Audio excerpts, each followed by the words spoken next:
Welcome to a sun-drenched Hove where blue skies overhead greet this second T20 international between England's women and West Indies. England 1-0 up in the series, comprehensive win in the first match, and they once again will be bowling first against a West Indies side whose performance in the first game was dominated by a century, unbeaten from Hayley Matthews. They need others to contribute today. England chasing down their target. The 148, just 2 down in the 17th over last time out. England unchanged. A couple of changes to bring you from the West Indies side in just a moment. But Lauren Bell is at the far end, the Cromwell Road end of the ground, ready to go.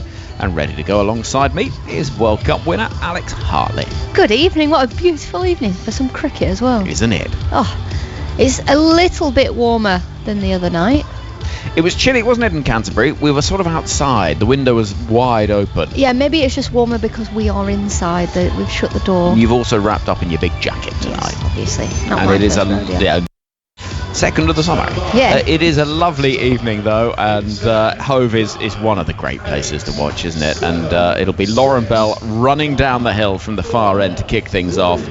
As the countdown goes up on the big screen, and Kiana Joseph will be on strike, England's nemesis in that first meeting of her at the T20 World Cup back in October. She only made 2 in the last game, and here comes Lauren Bell over the wicket, and Joseph plays a really incredibly unattractive stroke, and I do not overstate that. That was feet nowhere, wafting bat past the inside edge.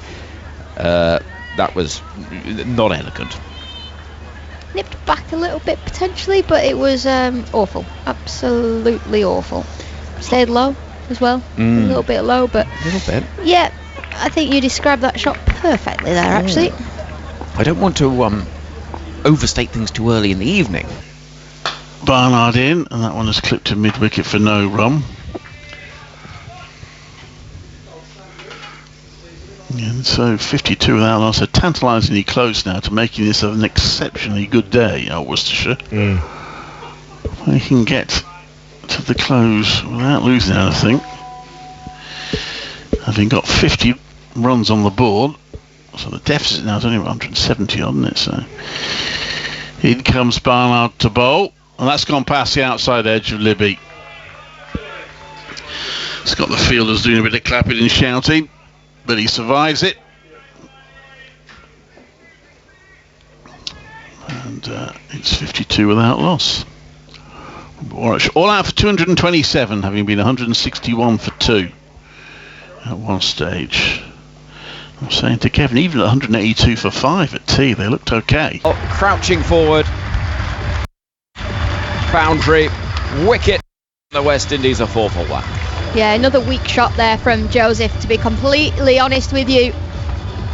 Lauren Bell not giving her any width, not giving her any room, just hitting the top of middle and leg.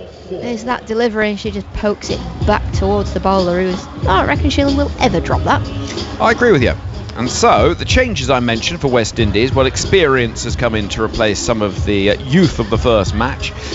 We see Stefani Taylor, former captain, and Shemaine Campbell coming in to bolster a batting lineup that did look a little bit callow in that first game. Out go Reliana Grimond, who made a debut in that first match, and Janalee Glasgow, who I actually thought had a decent game, particularly in the field. But she also loses her place. So West Indies line up with Hayley Matthews, Kiana Joseph, Zayda James, Shemaine Campbell, Stefani Taylor, Shabika Gajnabi, Aliyah Aline, Ashmini Munasar, Cherry-Ann Fraser, Afi Fletcher and Karishma Ramarak. England with Danny Wyatt, Hodge, Sophia Dunkley, who made a brilliant 81 off 56 in the first game, unbeaten. Nat Siva-Brunt, who actually was out for a duck second ball. Heather Knight, who was excellent with 43 unbeaten. Then it's Amy Jones, Alice Capsey, Em Arlott made her debut in the last match. Izzy Wong, Charlie Dean, Lindsay Smith and Lauren Bell. England unchanged. And West Indies will be hoping that their changes can just bring a little bit of better fortune, or indeed play. Zayda James to face. 2-ball duck in the first game. Waits for Lauren Bell, and that's nicely played away. Through the offside, it could beat the infield enough. Pace on it to get 4 runs. There's a chase on. Wong is quick enough to haul it in front of that stand. Single tiered without the roof over to our left. And 1 run becomes 2 runs, and it's 6 for 1. Not many people in tonight, really, is there? Not yet, but then I suppose 6. Well, the game started. Yeah, but people might be just drifting. Maybe security's tight. Yeah. It's like it is in Pakistan. I got a message saying it's taken me an hour and a half to get into the ground for one of the PSL games. Full refund though. Really? Yeah, well, we got bowled out for 60, so. I think any season ticket holder for the Multan Sultans this year, full refund. I assume the coach handed back her salary as well. This is slashed away. Lovely looking shot from Zayda James. That one will get to the boundary. No chance of stopping that. Behind square and flashing away in front of short third. Well, I'll tell you what, it's not an awful delivery from Lauren Bell.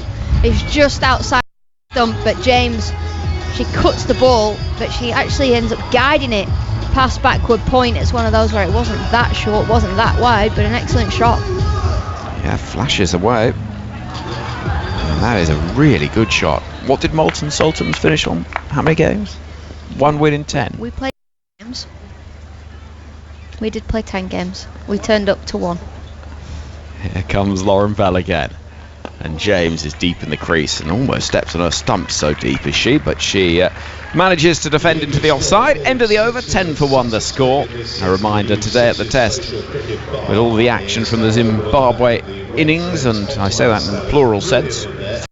They lost 2 in their second innings, still trailing England by a fairly hefty total of 270. Well, today at the test, with all the highlights, Isha and the team available on BBC Two from 7 and on the iPlayer at your leisure. And highlights of this game for you from 11 p.m. on the iPlayer. So you are well covered, podcast as well, for you to enjoy right throughout the summer. Here comes Em Arlott, who made her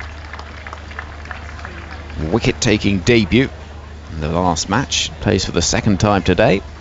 Thought she bowled nicely. I'm with you. The other day, I actually think she's been real open and honest about, you know, her first call up to England was against India all those years ago, and she said it would have been too soon if I'd have played. Interesting. Yeah, so you know she's, I guess, got her cricket into a much better place in the last 3-4 years. Of course, it would be disappointing at the time, but sometimes you do need that experience and think, you know what, actually, I'm probably a better player for this little weight. She's in now, right arm over, and that's played a little uppishly from Matthews, first ball. Just getting a bit of a read of a surface that to me feels a bit slower than what we saw at Canterbury. Yeah, there's been a few balls that have stayed low as well, hasn't there? From Lauren Bell bowling down the hill towards us at the, do we call it the media centre end? This is the C end. The C end. Well, it makes sense, bowling downhill towards the sea. Always surprises me how hilly Brighton is until you get to the sea. In comes Arlott. This is driven, full toss, which should have been put away, but goes straight to the hands of Charlie Dean at extra cover. Like if you go sideways along the coast, it's flat, isn't it? Typically. But if you go until you get to backwards, it's hilly. Until you get to the cliffs, and then it's hilly. Like Beachy Head's hilly. The front itself is flat. Yeah. Is it every seafront flat? Eventually, once you get to the sea. In comes the next delivery, back towards Arlott, who collects it on the bounce. A few in the crowd think it's another caught and bowled, but not on this occasion. You very much, that's why sea level is very much a thing. Oh, it's 0 that, isn't it? Very much, famously. You know what, I've just had a really bad 30 seconds. Well, there's more to come. I've only been on air 5 minutes. 10 for 1 is the score. Here comes Arlott into bowl to Matthews, who again looks for a run through the offside. Only finds Wyatt Hodge in front of square, and there'll be no run. Be interesting to see how Hayley Matthews goes today. Will she feel that extra pressure? Because she got obviously that 100 not out in the previous game. Yes, the West Indies lost, but they only ended up with 146 on the board. She got 100, and the rest of the team got 46. I know. She did rather carry the weight, didn't she? Arlott bowls a ball which is drilled out towards deep cover, and England, I think, have got quite a good field here, as they know that Matthews is so strong through that offside. In the power play particularly, they want to make sure that she doesn't get too many that she can thrash away through that part of the ground. She picks up a single, 11 for 1. I mean, what proportion of runs is she's got? I mean, it's ridiculous, isn't it? Yeah, I mean, over the last 12 months in particular, her on her own has scored 26% of the West Indies runs. Her and Deandra Dottin in the last 12 games has scored 46% of the runs. In the last 12 games? Yeah. Wow. So without those two, they wouldn't be great. Let me have a look at that stat again. Hold on. Here comes Arlott, and left alone by James, shouldering arms. So 26.14% of runs since October 24 have been scored by Hayley Matthews, so 1 in 4, and nearly half of them by Matthews and Dottin combined. Yeah. And Dottin isn't here on the tour, which is a rather additional weight for Matthews to take on the shoulders. 11 for 1 is the score. 2 overs gone. Arlott bowls a good first over with just the 1 run coming from it. We're going to see Bell continuing from the far end. In fact, we're going to see Lindsay Smith. I like seeing a left arm spinner in the power play. Oh, I know. Any spinner in the power play. Did you like bowling in the power play? Yeah, loved it. Did you? Yeah, I loved it. Loved bowling 1. I love bowling 1 in the power play, and then please don't bring me back. Well, you don't want to get lined up, do you? No, exactly.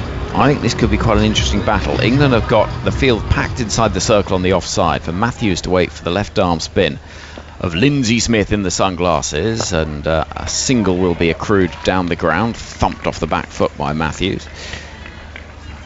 Lindsay Smith, who did a very admirable job, more than admirable job, as the outstanding spinner the other night. No Sophie Eccleston in this squad. She bowled 4 overs, 1 for 18. Bowled really nicely, didn't she? Do you know what I like? They've not put the floodlights on yet, and they don't need to, but sometimes you see them on too early. We talked about this. You were actually not on air the other night. I said Henry will hate it. In comes Lindsay Smith over the wicket to the left-handed James, who's not going to be rushed. She defends, back up the track. Now I get eco about it. Yeah, you do. Well, yeah. What if you? Because you went down to the seaside today, didn't you? Yep. And beautiful it was. Yeah. Clear blue sea. Lovely. That's a fuller delivery, which is dug out back towards the bowler. And if you look out from Brighton, you see the wind farm out in the distance, providing that eco energy.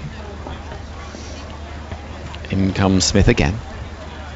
A little bit quicker this time, nudged towards mid-wicket. And this is what you do get in a power play. These valuable overs with the field up. If you can get a spinner just rattling through an over, you get one done. You've got to take a risk. You can't block the ball in the power play. In comes Smith, and she tries something more extravagant, but it goes back towards her. 1 ball left of the over, and it's now 12 for 1. And he says wall-to-wall cricket, love it. On the email, tms@bbc.co.uk to get in touch. And we do like to hear from you. What are you up to? It's Friday night, a bank holiday. Next delivery, played off the back foot, but straight towards cover. And that'll be another over that goes by with just the 1 run scored from it. So James is 6 from 9, Matthews 2 from 6, and that's a very good job from Lindsay Smith. Yeah, brilliant start from Lindsay Smith. Just kept things really, really simple. Just bowling at the stumps, absolutely no width whatsoever. For the West Indies there, James in particular, they've got to try and take a risk or do something. You can't just allow the bowlers to bowl at you, especially in the power play. In the last 2 overs, they've allowed Em Arlott to settle and they've allowed Lindsay Smith to settle. So this over, yes, Hayley Matthews is on strike, but the best result for England is Matthews just to get 1 and be up non-striker's end. Yeah.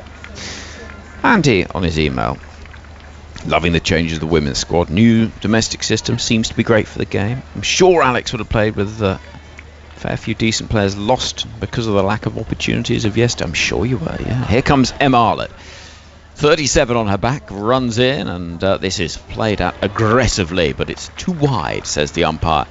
And Matthews, though she chased it, couldn't get hold of it. 1 more onto the total, 13 for 1. That was inside the line. That was definitely not a wide.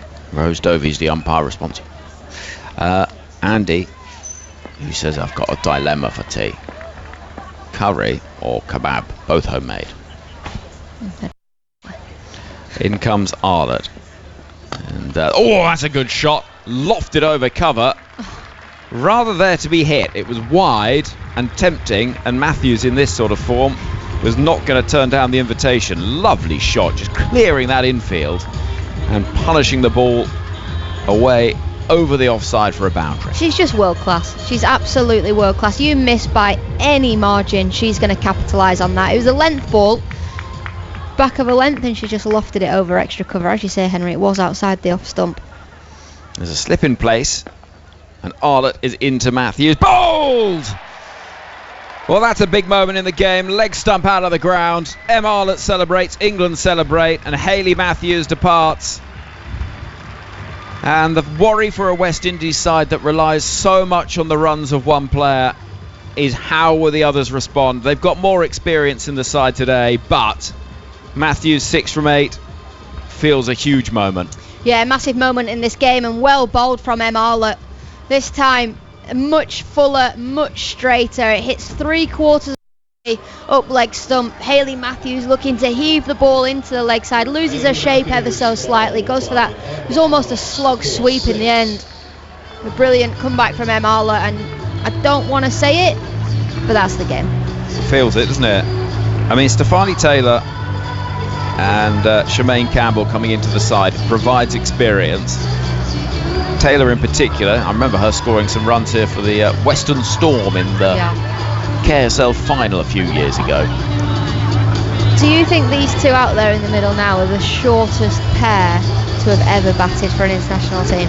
No, I think that at some point Ekta Bisht and Poonam Yadav must have batted together for India. They must have done. Surely. It wouldn't surprise me if these two are similar height. I was going to say they're up there, but they're very much not. We've never had a smaller trio with the umpire as well. Oh yeah. Em Arlott to bowl 2, Shemaine Campbell, who is chopping down on that, goes to backward point, and there's no run. Danny Wyatt fields. I was noticing today though, I wonder if this England side has the fewest surname syllables in international cricketing history. Because you've got top 3 are offering quite a lot, because you've got some double barrels going on. Wyatt, Hodge, Dunkley, Siva Brunt. Here comes Arlott. It's a little bit short. That's nicely played off the hips into the leg side for a single, 18 for 2. But then you've got Knight Jones, captain Arlott, then Wong Dean Smith Bell. Sounds like some sort of rap, that. Wong Dean Smith Bell. I've not got the Lex line, but yeah, I'm with you. Whereas you've only got one single syllable in the West Indies side. So just leave that out there. Where's Andy Zoltzman when you need it? Yeah, come on Zoltz, I'm sure you're listening. Stats never sleep, as he famously says. Here's Arlott to bowl to the left-handed James, who plays with a straight bat, and Baz ball it's not been, I think it's fair to say, from James so far, but actually I'm not sure that's a bad thing. Just get yourself set and see if you can accelerate. Yeah, but we're not playing 50 over cricket. Well, I know, but what are they going to do, setting a target of 90? I agree. Next delivery is hit in the air. Oh, what a catch! It's an absolute belter from Dunkley at mid-wicket. Gets a big hug from the captain, that Siva Brunt. She dived to her left and one-handed plucked it out of this sea air. Oh, that's a great catch, 18 for 3. Well, it's not very often I jump. I was so surprised there, not only because it was an unbelievable catch, she was taking it from behind her. I thought it had genuinely gone past. She ends up running around a few steps to her left and dives and takes the ball behind her. That is a belting catch. We saw a brilliant one in the first game from Lauren Bell. That one was better. A great catch from Sophia Dunkley. Oh, off the ground as she takes it. And there is something a little poetic in the fact that Dunkley, who cut the loneliest figure on that boundary in Dubai as those 5 catches went down, she and Bouchier were responsible for the majority of them. And to take a catch like that early on under this new regime, just little things like that will lift England, lift her. And it's 18 for 3 after 4 overs. James goes 6 from 11. I also think it just sets the standard, doesn't it? England didn't field at their best the other night, if we're going to be completely honest. Thought they were a little bit rusty in the field. There was a good catch from Bell, but that's a great grab. Great gap grab. It's the sort of one that when you see teams warming up and training, has everyone going, applauding both in the crowd and teammates as well. So Stefani Taylor, former captain, comes to the middle. And there's a slip in place in the form of Heather Knight as Lauren Bell comes in from the Cromwell Road end. Here she is now, delivery down the leg side, losing that line of touch towards Campbell. Lauren Bell's wicket ball, by the way, to Kiana Joseph, swinging 3.6 degrees. In the first T20, the wicket that got her swung 3.7 degrees. Of all of this dismissals in her T20 career, those are the two deliveries that have swung the most, which is quite interesting in terms of her development. Well, she has been working on that. Here's Lauren Bell again, running into bowl to Shemaine Campbell, who drives to the offside it goes. They're struggling to find the runs at the moment, as well as containing the wickets. It could be a very tedious first innings now. Well, it could be. I hope not. I hope that, Stefani Taylor comes out. We know full well she'll face 10 balls. She'll probably be 4 off 10. But she can catch up and she can smack a ball. She's a very dangerous player, very experienced as well. Trevor emails, can you give a shout out to the Yorkshire women who are playing the Bears tomorrow for placing the semi-finals on Monday, the T20 Cup. This is banged in short and slashed away. That's going to be 4 runs. Not a great ball, that, from Lauren Bell. Maybe getting a little bit greedy with the plans. With no protection, that part of the ground. Dunkley, who ran round from in front of us at deep third, was never in business. 23 for 3. No, and that would just give these two out there in the middle just a slight bit more confidence. And the short, wide one, Campbell was always going to hit that. A very, very experienced player, and the West Indies need these two to not only build a partnership, but just to get going a little bit here. This is T20 International, 126 for Taylor. Don't know how she didn't play the last game. Worked away down towards fine leg, and that's going to provide a test for Izzy Wong, who is one of the quicker fielders in the England side and gets around to stop the boundary, but they'll take a couple.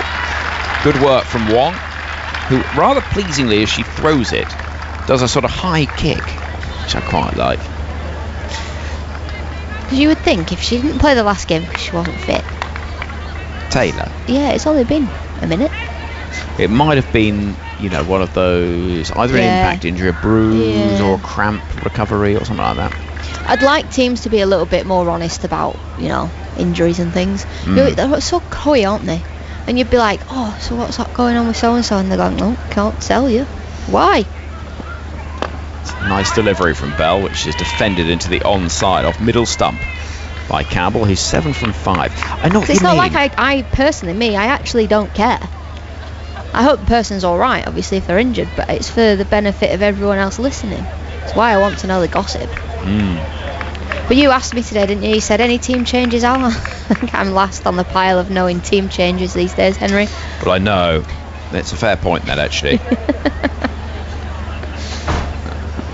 Full delivery, which is hammered in the air, but past the dive of the fielder mid-off. It was a valiant effort from that Silverbrunt, but she was never going to stop it. Campbell gets a good piece of that and gets a boundary as well. 29 for 3. 2 boundaries coming off this over for West Indies. Campbell and Stefani Taylor are two very experienced players. Just need to get going here a little bit. Well, if you're wondering where Sophie Eccleston is, speaking of fitness and one thing and another, played today. T20 Cup, took 3 wickets against Leicestershire. Worked into the onside, there won't be a run there, just dropped towards mid-wicket.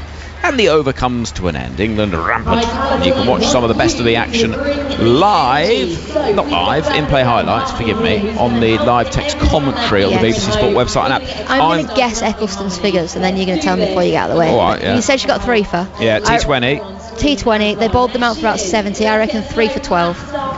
You've got to do better than that, Alex, I'm afraid. Try harder. I hope Melissa Story can get some more sense out of you. 3 for 14. Oh, so come well on, bowled. Work harder.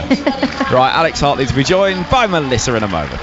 Well, we're going to see Emma Arlott bowl another one inside the power play. She's been exceptional so far. England are well and truly on top of this game. 3 wickets in the power play with 1 over to go. And they're going to need something special here, the West Indies. Welcome back, Melissa. Thank you. You've been wonderfully positive so far, Alex. It's been a joy to listen to. Always the... I don't know if that's sarcastic or not. The crowd getting behind Emma Arlott here with a few sparse claps as she runs into bowl, full outside the off stump, driven towards mid-off for no run. It's hard to be positive sometimes when a player that scores, 50% of their runs has got out. I mean, early. It is negative, isn't it? Because if you think about the purpose of the power play, making the most of those two fielders being outside the ring and actually taking pressure off the batters who are coming in next, as Arlott this time bowls. It's driven uppish to extra cover and she's out. Stefani Taylor is the next West Indies batter to go. They're 4 down now. She goes for a duck. And Arlott, she's got 3 wickets. Celebrations from this England team who have got the West Indies into quite a spot of trouble. They won the toss, they elected to bowl first, and it's going exactly to plan for Nat Sciver-Brunt's team. Another great delivery from Arlott, just taking pace off it. Just nips a little bit in the surface and hits straight to Charlie Dean, who takes a very simple catch. Say England have been clinical in the field today, but we had a specky off Sophia Dunkley and everything else has been pretty easy going so far. Stefani Taylor back into the game for the West Indies, goes for a big fat donut. I mean, it's just as we were saying, that pressure, it drips down through the order, doesn't it? That if you have players going out there and not being positive, and of course Hayley Matthews, we know she can be positive, but she also carries a lot of weight on her shoulders in this West Indies team. So actually, if you have a bit of a miserable power play, which they have, you've already lost wickets. Yeah. What's that going to do for the West Indies batters coming in now? Because they're not only 4 down, but they've not really got many runs on the board. But for Arlott, fantastic in her second game in an England shirt. Welcome to international cricket, Arlott. I mean, my 3rd ever game of commentary was here, and it was a game between the Central Sparks and the Southern Vipers, and I got to see an Arlott hat-trick. Well, and so she clearly likes playing here, bowling from the sea end as well, and she's going to be bowling at the new batter Gajnabi for the West Indies, an average of 12. She'll need every one of those 12 today. I'll add a few more runs to the total, actually. As Arlott in straighter ball, hits the pads and dribbles out into the onside. No fielder in the ring at square leg, so Amy Jones retrieves the ball, returns it back to the stumps, and a single to the total. When I was a kid, I used to when you were watching the Ashes on the sofa at night, and I used to add up everyone's average in a team and be like, well, they should get that. And I'd be really interested to see what everyone's batting average is for the West Indies and see if it's any close to what they got in the last game. You say when you were a kid, but I could see you doing that now, Al.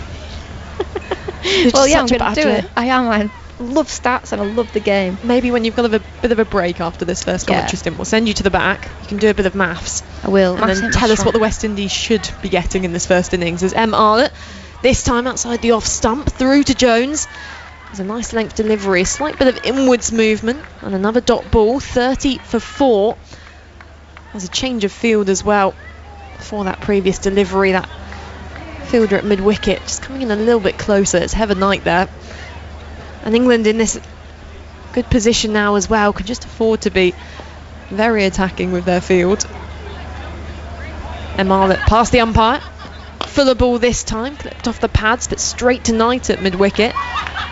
No run there, because usually we would expect after the power play the field would spread outwards and England would make the most of having 4 outside the circle, but I wouldn't change a thing. No, I absolutely wouldn't have a boundary. Actually, we'd rather chase 60 than 40, so give the crowd something to cheer. Arlott this time straight on the stumps and in defence again as Campbell straight to mid-wicket, and the power play is over and the West Indies 30 for 4. Pretty disappointing scorecard if you're in that dugout. Very similar to a Multan Sultan's power play, that. Are you the problem here, Al? No, I'm not. Do you know what? Someone pointed out the other day that over the winter I saw England win no games of cricket. Women's Ashes, Champions Trophy, and then Multan Sultans won 1 out of 10. So in the past it's been 6 months since January, 5 months, I've seen 2 wins and a lot of cricket. It's when we saw the England women celebrating after that win at Canterbury on Wednesday, and there was such jubilation and, you know, that expression of thank God we finally won one. Were you tempted to run out there and join in with the huddle and start cheering with them as well? Maybe not. As Charlie Dean starts with a big full toss from the Cromwell Road end, it's whipped out towards wide long on for a single. 31 for 4 the West Indies, and they certainly won't want to be missing out on a few more full tosses like that. As Campbell back on strike, as Dean full again, uses her feet, comes down nicely, and a crack of the bat as long on again will field that one. Score to 32 for 4 in terms of fielders in the deep. Charlie Dean with a deep square leg, deep mid wicket, and long on. So England opting just to have the 3 out inside that inner ring. Dean this time advancing down the pitch, and I think there was a bit of ball into pad there. She almost booted the ball into the leg side, which at this stage might be slightly more efficient, but in the end it's a dot ball. Love cricket, like, you know me, I'm a cricket badger. You add up all the averages of players in the middle of the night. I love the game. Flatter one from Dean, which is shipped back to her on the bounce. A few members of the crowd falling for that bump ball. 32 for 4, another dot ball. This innings is making me hate it. What are you blocking it for? I know you've got to build a partnership, but there's been some balls that probably have 4 written on it. It might go pad up. I'm saying that as if there was 12 in a lineup, I'd have been 12. As Dean, much slower delivery, driven into the covers, but picks out the fielder, so it's another dot ball. I've sat next to you so many times, Alex, where you've perhaps not been so kind about your batting ability, but actually the fact you're here now saying get me out there does kind of reflect the situation the West Indies are in here now. As a flatter one from Dean, angled in towards the pads, and it's worked square on the leg side. They get through for a single. As the score moves on to 33 for 4 after 7 overs, the West Indies going along at a run rate of 4.7. And Dean, just the 3 runs off her first over. I'm going to go for a snooze. Well, that was Alex Hartley, who has decided she hates cricket, and she's also hates the headset, which she's just thrown on the ground carelessly behind her. Good crowd in tonight here in Hove, enjoying the evening sunshine. It's been so good lately.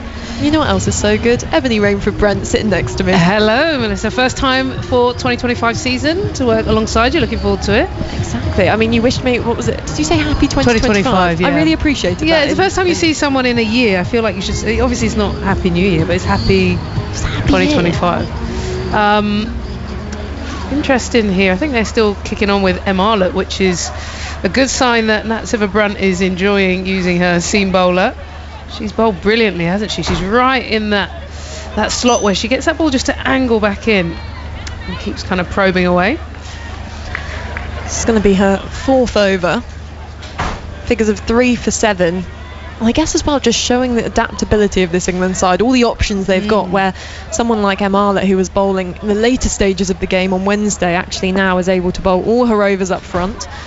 And she's in now over the wicket, coming down the pitch and slaps the ball through the covers is Ghaznavi. There's that bit of intent which the West Indies needs. It's back of the length from Arlott. And the first time it really feels like having a plan, having that knowledge of what you're actually going to do with this ball, because it's such an easy mindset to get out there, wickets are falling around you, and just entirely lose sight of what your plans are as a team after all those tactical meetings, all of those discussions. But actually, nice bit of footwork there from Ghaznavi. Yeah, it might free them up a little bit as well. Matthews and Taylor back in the hutch. They need to do the hard work here. As Arlott bouncer over the head of Ghaznavi and signalled wide by the square leg umpire Anna Harris. The message passed on, so that will add a useful run to the total for the West Indies. 38 for 4. She's very effective though, isn't she? I know that short ball was a little bit too short, but I just like the fact that she's come in, she's trying to execute her different plans, she's able to keep it up in the mix, And then out of nowhere, actually, she can get the ball up. So she gets that bounce all right. Definitely lethal. Arlett, this time inwards towards the hip of Gajnabi. Pace taken off it. She works it round the corner to find leg. Dunkley fielding, keeps it down to a single, 39 for 4. Have you been watching Alex Hartley's social media of late? I have been, actually. Because I'm a really big golf fan, and because obviously Alex is such a high quality cricketer, I thought her golf was going to be inspirational. Did you see her? You know what? I actually had this exact same thought where who did I think would be amazing at golf? Alex Hartley. As Arlett is in outside the off stump full this time, and Campbell misses out on that one. But I was quite shocked with what I saw. Shocked or disappointed? I mean, how do you, I was a little. I mean, there was. She was in the sand. I was angry. She was in the sand pit. I mean, what do you call in the bunker? Sorry. Well, she made it look like a sand pit. As Arlett this time outside the off stump cuts the ball, but without much timing does Campbell. There'll be another dot ball as Danny Wyatt-Hodge there tumbles onto the ground, a smile on her face, 39 for 4. I do like the image of Alex Hartley in the sandpit with maybe like a digger and a few she was sandcastles. digging for treasure, did you see? Anyway, anyone who hasn't seen that content, if it's still up there, please enjoy yourself. Inspirational. What about you a golfer? Oh, well, I'm a hacker, to be fair. I'm not that much better than Hartley, to be fair. Well, actually, that would be a good game, us two hacking about. 5th ball of the over from Arlett, as this time a diving stop from Wyatt-Hodge allows the West Indies through for a singles. The ball goes to backward point. She does well there in that position. She's really made her own in the inner ring. 40 for 4 the score. 1 ball left in this 8th over. Diving around very well here today. So we've got best bowling figures for England in the first 6 overs of a T20 international. I'll go through the list here as Arlett, this time Fuller, driven nicely, very textbook, but straight to the fielder. And it's another dot ball. So Emily Arlett with figures of 3 for 14 of her 4 overs. She's bowled them straight through, and the West Indies 40 for 4. So in terms of best figures, you've got at the top of the list Anya Shrubsole with 4 for 8 off 3 overs against Australia at Cardiff in 2015. In second place is Anya Shrubsole again with 3 for 3 off 2 overs against New Zealand in Wellington in 2012. And then Emma Arlett with 3 for 7 of her 3 overs in the power play against the West Indies today. And in case you wanted to know, 4th on the list is also Anya Shrubsole with figures of 3 for 8. Well, I think there's a bit of a theory. I was thinking, because I think Emma Arlett gets the ball a bit like Anya. Anya was a bit more swing through the air. Then comes Lindsay Smith back for her 2nd over, and the ball's cut through the inner ring and away for 4 runs. England just toying with that field of having everyone up on the offside. But the length of that delivery from Smith just allowing Campbell to rock back, cut the ball nicely, and she moves on to 17 off 16. West Indies 44 for 4. Yeah, that's a bit frustrating after building up the pressure. But yeah, I think bowlers that hunt at the pads, I'm thinking Megan Shute as well in Australia, you get some that just keep narrowing in, and that's the thing you see with Emma Arlett and Anya Shrubsole. Smith, flatter, straighter delivery, which is kept out nicely by Campbell. Very low in her defence, and a smile on her face after, I think, maybe just having to adapt her shot there slightly. The temptation to probably go through the covers again. England choosing to keep those fielders up inside the ring.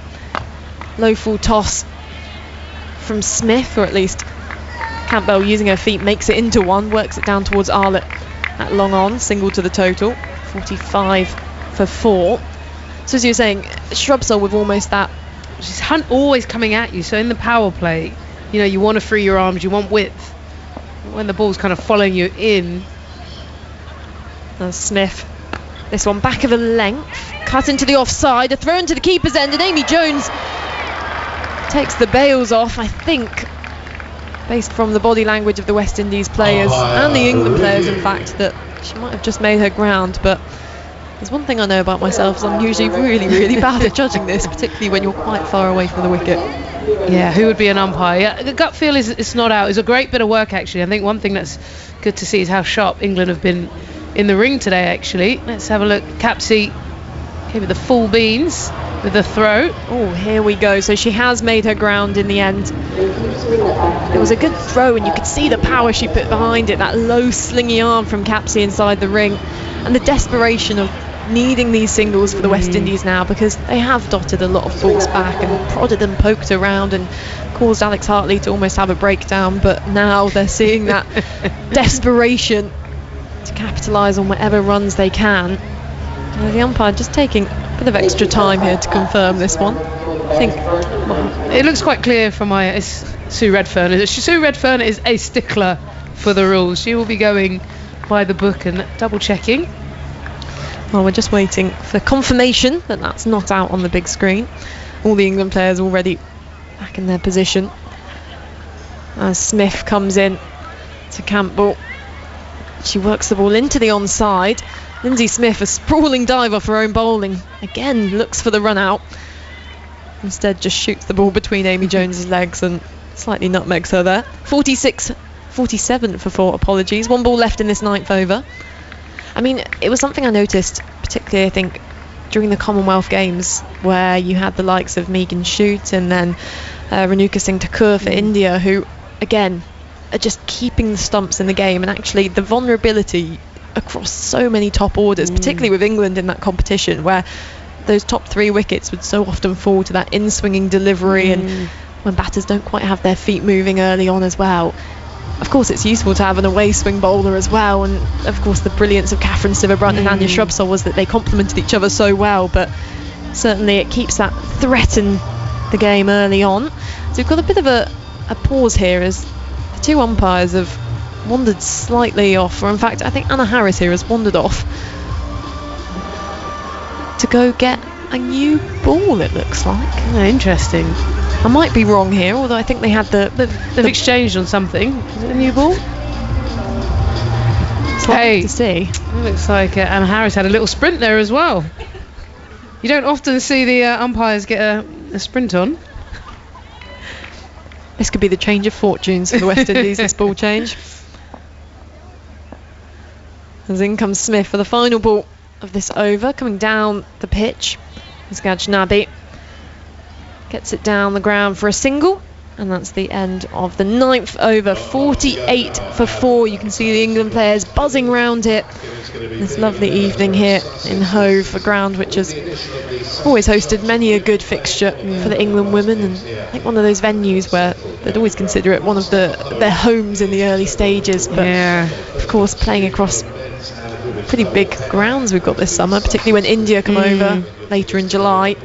Games at the Oval and Lords. Yeah, big. Sussex was, I mean, in my day, I'm sounding old here, but Sussex were the team to beat back in the day, and they had so many, the Clea Connor, Sarah Taylor, Holly Cole. There's a lot of England players. I remember they had the first day-night match here with the floodlights, and it was so exciting. It was Surrey versus Sussex, and this was the big ground, and they had a load of people come in. As a change of bowling, I'll let you. Well, Izzy Wong has got the ball in hand for the first time this evening. Seeing her play a role potentially towards the end of this innings. She charges in now to Gajnabi, and it's full, worked off the pads straight towards Smith at mid-wicket. No run off the first ball. Yeah, I remember the excitement of everyone, of women playing day-night cricket at a big ground. Sussex were the team to beat, and I remember walking out to bat, and the one bit of advice was don't look at the lights. Is that a bit like don't look in the sun? Yeah, exactly. Okay. And what do you do? As usually, look at the lights, and then first ball, swing and miss. Literally first ball. It was quick. As this one full and swatted down the ground from Gajnabi. West Indies players having a bit of a heave here, but it's being effective. It's 49 for 4 the score now. Yeah, but they've got a good history down here for the women's game, and the investment in their pathways. They get a nice feel as well in terms of a ground that attracts locals. So it's always nice. I always enjoy coming down here. As Wong charges in over the wicket. Balls to Campbell, who almost loses her balance. They're working the ball off her pads again. 3 out on the leg side, but they've picked out Lindsay Smith, that lone figure in the ring, at mid-wicket. I mean, I'm going to be playing here next weekend. Hopefully, Oh, if I'm how's your selected. game going? Come on. Shaky? Bit like Alex's golf, or bit better than that? You know what? I picked up a half century early on in the season against Northants. There we go. Less said about the runs after that, the better. As this one, Fuller, driven on the bounce to Izzy Wong, who's played to the crowd there and done a bit of a sprinting around to here celebration. Rocks her head back in laughter with Captain Natseva Brunt next to her. 49 for 4. Got over from Wong so far, just the one run off it. But yes, it's not going too bad. Okay. I think still early in the season. You already got half century in there. I've seen how good this pitch could be. Might use the same one if it doesn't get much use off it, as this one driven into the covers. And there is a gap there as fielder at cover is on the boundary. Brings up the 50 for the West Indies. 50 for 4 off 9.5 overs. First of all, I'll just say Campbell's doing a decent job here. She's been around a long time. I was just looking, by the way, 143 T20 internationals, so she's holding it together. She's a talented batter, but often doesn't convert. This time, just throws her hands through the ball. Gajnabi. She's got good timing there as she drives out towards deep cover. Again, picks up a single, so 51 for 4 at the halfway stage for the West Indies. They were put into bat. Campbell on 20 off 22. Gajnabi 11 off 14. As drinks are taken onto the field of England's Tammy Beaumont doing the important job. I mean, how's bowling going? So... Oh no, let's not get the stats up, Ebs, please don't. I had a side strain at the start of the summer, so I am still on my process of rediscovery of my bowling ability. But how's the body feeling? Is it alright? It's okay. It's a little, the first ball I bowl of each day feels like the worst agony I've ever experienced, and then it's absolutely fine after that. So, but I'm following in your footsteps, Ebs, and I'm trying to become more of a batter. Do you know what? I think it's the future. Like, if you could just bowl a little bit, couple here and there when desperately needed. I'm thinking female Ravi Bopara. Yeah, exactly. Yeah. Just that sort of. Just a little running off the tweakers. Come in for some tweakers. But as you were saying, I mean, a really strong heritage of cricket down here in Sussex, and they were one of those teams as well who were disappointed not to get that tier 1 status, but very determined to show their support of their tier 2 side and playing lots of their games here at the county ground. But you can see the support all around for women's cricket here when we do have the games. Anyway, I'm going to step aside for Henry. For the West Indies, Ebs, I mean, what kind of score are they going to be looking to script? Because these two going along quite nicely. We'll get your thoughts, and then you'll be joined by Henry. Thank you, Melissa. Well, I'll be following your game, don't worry, all summer, and keep up the good work. In terms of West Indies, look, let's be honest here. They've lost the 2 big guns. They're only 51 off 10. However, there's 2 batters set at the crease, which I think does help. You know, Shemaine Campbell has been around so long for the West Indies. She's on a 20, and it's maybe one of those times you think a player who's so experienced should be converting. So she's set a platform. Can they get, it's a hard call, 120 from here? I always think at 10 you want to double plus some if you're not sort of rushing away. So that would get them to 100 and something. It'd be something, wouldn't it? 120. It won't be enough on this surface, but it's something. Well, Emma Arlott, who's bowled beautifully so far in her second England match, she is quite rightly enjoying, I think, what is quite a good halfway through the innings snack, which is one of those Rice Krispie marshmallow numbers. It's very, okay. Do you know what I mean? Just pure sugar rush, isn't it? I quite like that as a sort of pick me up. Yeah, that's quite sort of old school. And what's next? A party ring. Hula hoops. No, maybe not hula hoops. Do you know what's those tangy sweets? I like those. Oh yeah, I'm aware. You know what I mean? Yeah, they're fantastic. Do you know what I mean? I know what you mean. And I don't think we can say them. We can't. 51 for 4. Charlie Dean's coming in from the far end in the sunglasses, driven through the offside. Nice looking shot. But Lindsay Smith is, do you know, for me, such an important figure for England in the field as a metronome setter for the energy that is required. And she did this when she played during the Women's Ashes. She just makes England look a different outfit out there. She's very busy, isn't she? Quick across the floor. Charlie Dean to bowl to Shemaine Campbell on 20, and she'll move to 21 with a little flick down the ground towards wide, long on. Mr. Chris Addison, famous comedian, thick of it, amongst many other things. Been in touch. She makes a good theory about because I was moaning about floodlights being on all game. It makes a very good theory, actually. As this is whipped away aerially out towards the leg side, but won't beat those two fielders converging on the boundary with the shadows lengthening. Wyatt Hodge throws, and that is that a sudden change in light could actually be quite distracting for a batter who's got used to the way that the light is working around the ground. I do sort of get that. I think it's quite a plausible theory, and he says, well, plausibility is key with all these theories. Back down the ground, it's nicely struck by Campbell, who's playing a slightly more simple game than some others have so far this game in this innings. And she moves to 22. West Indies 55 for 4. Chris in Brecon says, dear Ebbs, I've seen Alex's latest escapades on the golf course. Charlie Dean bowls a quicker ball, tickled into the leg side, no run, goes straight to the hands of Lauren Bell at short fine leg. To be fair, she's got great shoes, but her swing looks like mine 3 days into a stag do. She did get it out of the bunker, now a sandpit, for my game on Sunday. Here comes Charlie Dean, shirt untucked. And back towards her, she gets a hand on it. That's a very good piece of fielding, tipping it round the post straight towards Heather Knight at mid-off and preventing the run. End of the over. She's bowled 2 overs now. Charlie Dean gets a high five from Siva Brunt, and it is 55 for 4 after 11. I personally think you should do a challenge. Who scores lowest at golf? Who can drive their sheep across Westminster Bridge, as is your right, Ebony? Oh yeah, that is true. I haven't done that yet, but as a what is it? As a freedom of the city. You got freedom of the city of London. Yep. If it's tied, ice cream playoff. Who can get the most free ice cream at the next game? Well, you're only allowed to do it 1 day a year with your sheep, aren't you? Yeah, only one. I think it's September maybe. Might try and get on it this year. But this, okay, so a golfing challenge, me versus Hartley. I mean, she has become phenomenally tedious about golf.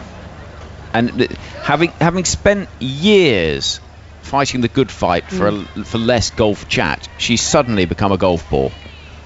I think it's inevitable as a cricketer. She's not a cricketer. In comes Izzy Wong, low full toss. She attempts a slower ball, dug out down the ground for a single.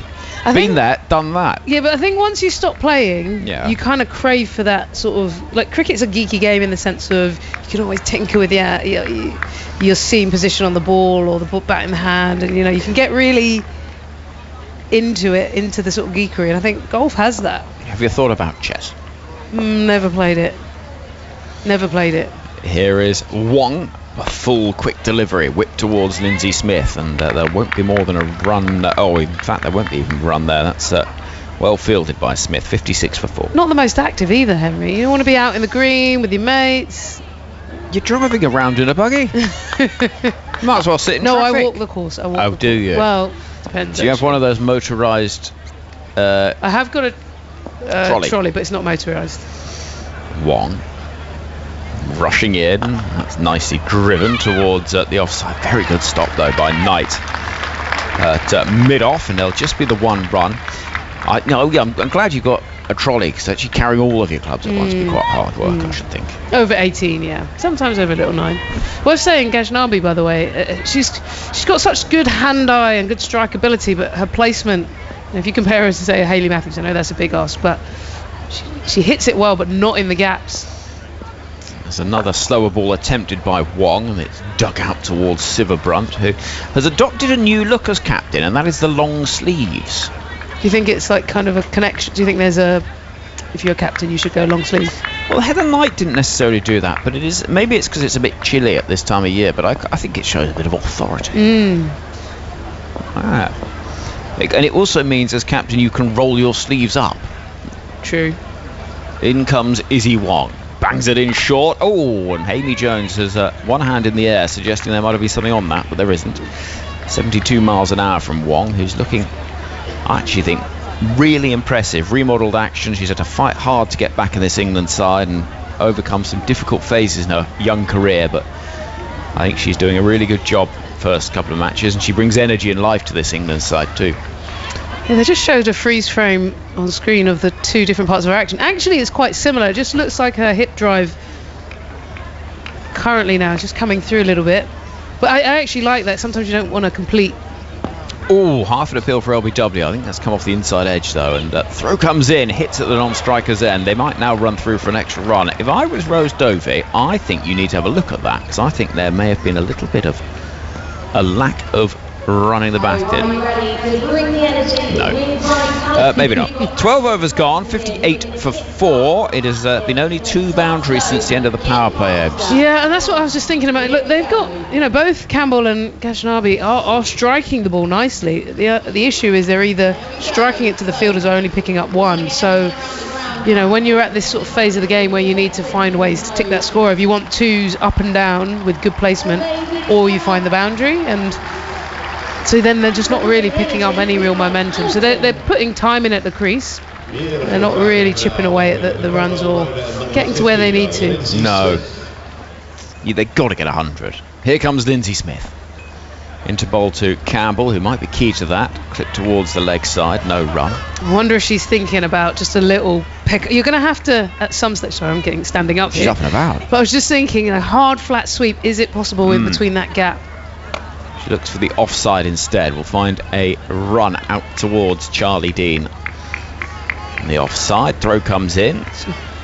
I do get a bit. Do you ever do that on commentary? I find like when you talk about bowling, the hand goes and then but no one can see you. It's a bit like, those when you see a film advertised and they say it's available in 4D, and you think, what on earth is that? And I looked it up the other day. Here comes Smith. That's clattered out towards deep cover, and Dean will be busy again. 1 run taken. 60 for 4. And apparently your chair moves and the wind blows and all sorts of things happen. You feel it. You feel it. And it's a bit like with commentary, which on the radio, of course, is quite a linear experience. It is just the voice. Here comes Smith. It's a quicker ball and played back towards her by Campbell, who's on 24. And I feel like I am fortunate enough to get the sort of 4D version, because I see you sort of playing the shots and bowling the balls and standing up. This is back towards the bowler. Could be trouble at the non-striker's end as the throw comes in. It misses from Knight. I think she would have been safely home though, Campbell, who's played well here. It's a new thing I'm working on in 2025, the 4D cricket commentary experience. I'm glad you're enjoying the delivery, the atmosphere. In comes Lindsay Smith in the sunglasses. Reverse sweep is very nicely timed, but straight to Alice Capsey, who will field. And there is no run. So, Lindsay Smith's doing a good job economy-wise. 3 overs, none for 12. 61 for 4. Now, Ebbs, if you'd been, and I know you'd need to have been alive for 50 years, so this rather rules you out. If you'd been married for 50 years, which is an incredible achievement. Yes. What sort of celebration would you expect?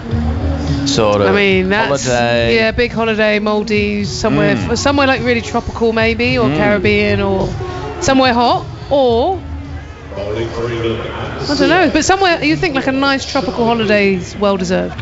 And you'd think you'd make a bit of a song and dance. Yeah, all in. Well, I'm very pleased to hear that Jeff and Trish. Here comes Charlie Dean. Bowls a ball which is sent spearing down the ground towards Em Arlott. Field's running to her left, right below where we are. And a single will be taken, 62 for 4. Dan's mum and dad says, can you wish them a happy golden wedding anniversary? Keen cricket fans and listening to the commentary. Forget the Maldives.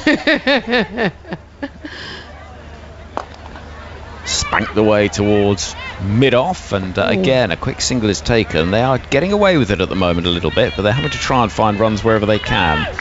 This partnership has been together a long time without necessarily doing quite the requisite damage, I'd say. Many congrats to both of you, Jeff and Trish. That is a fabulous achievement. But are they listening in the Maldives, or you think they... Oh, I don't know that. Another firmly driven shot straight to Knight. No run. I think TMS could be a great way to celebrate, actually.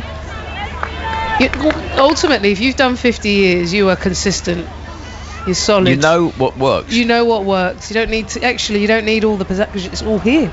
So, here's Charlie Dean tossing it right up. Again, I feel a bit for Campbell here. She's timed about 3 or 4 in the last over or so, and they've gone straight to the hands of England fielders. You could argue good placement from the England captain. Well, congratulations is the most important thing. Yeah, I hope you're having a lovely time of it. And thank you, Dan, for getting in touch on the email. Bit quicker this time. It's in the air. It's down towards Arla. Sue takes the catch right below us. And Campbell needed to do something. And in the end, that something was to not quite get enough on it. And Arlett is having some day. A good catch taken. Had to be careful with that foot. Just not too far away from the rope at long on. But Campbell goes 26 from 36. And West Indies find themselves 63 for 5. That was all pressure, really. We've been watching both Ghaznavi and Campbell trying to find a way to pierce, and they just keep drilling it very nicely, but straight to the fielder. So that was a bit of a release shot. Can I get it up and over? But that placement is something that they're really struggling with. You compare that to, you know, almost the genius of Hayley Matthews, who knows exactly where the gaps are. Campbell's just been hitting away, and I guess the frustration for West Indies, she's one of their more experienced players, and they could have done with her just finding a way to rotate that strike. So good on England. They're really chipping away. Arlett proving she can hold on nicely in the field as well. Very handy all round. Okay, right. This is interesting. What's this? On the email. Thank you to you, Robert, for getting in touch. I mentioned the sort of multifaceted experience of commentating 4D. alongside you. And Robert says, back in my day, we called it a sensorama. And I've looked up the sensorama, and it's one of the earliest known examples of immersive multi-sensory technology. Oh, wow. Introduced in 1962. Here comes Charlie Dean to bowl to Mandy Mangrew, and bowls! First ball sees Middleton off rattled back. Charlie Dean's on a hat-trick. England rampant. And West Indies falling in a heap. It's 63 for 6. What a beautiful ball. That is the last kind of ball you want when you come. It's just that sort of nice flight where it's just above your eye line. Not too much, but enough to drag you forward, having to play and just fish for it a little bit. And it just grabbed a little bit and through the gate, and then trying to help it around the corner was the wrong shot. So lovely from Dean. She'll be looking to see if she can maximise on that hat trick. But England really here being very, very disciplined and applying pressure. So Mangrew goes first ball, and it is a sorry scorecard, I'm afraid. She batted nicely in the last game, didn't she, Mangrew? She came in cheeky little 17, highest score I think after Hayley Matthews, and looked quite organised, so that worries you a little bit when your mainstay is back in the hutch.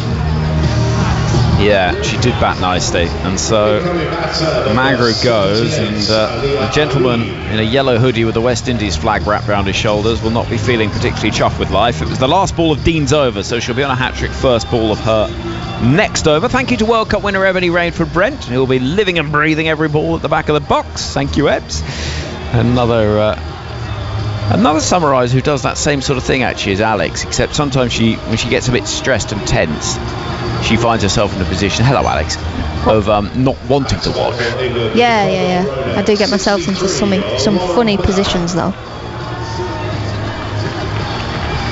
This is also the commentary box where you knocked us off air. It is, this very one. Probably got an upgraded TV actually, because this one works. This one works. Also, we've brought in the reinforcements in the form of Tanya, our engineer, on this occasion. She heard your reputation in this buzz.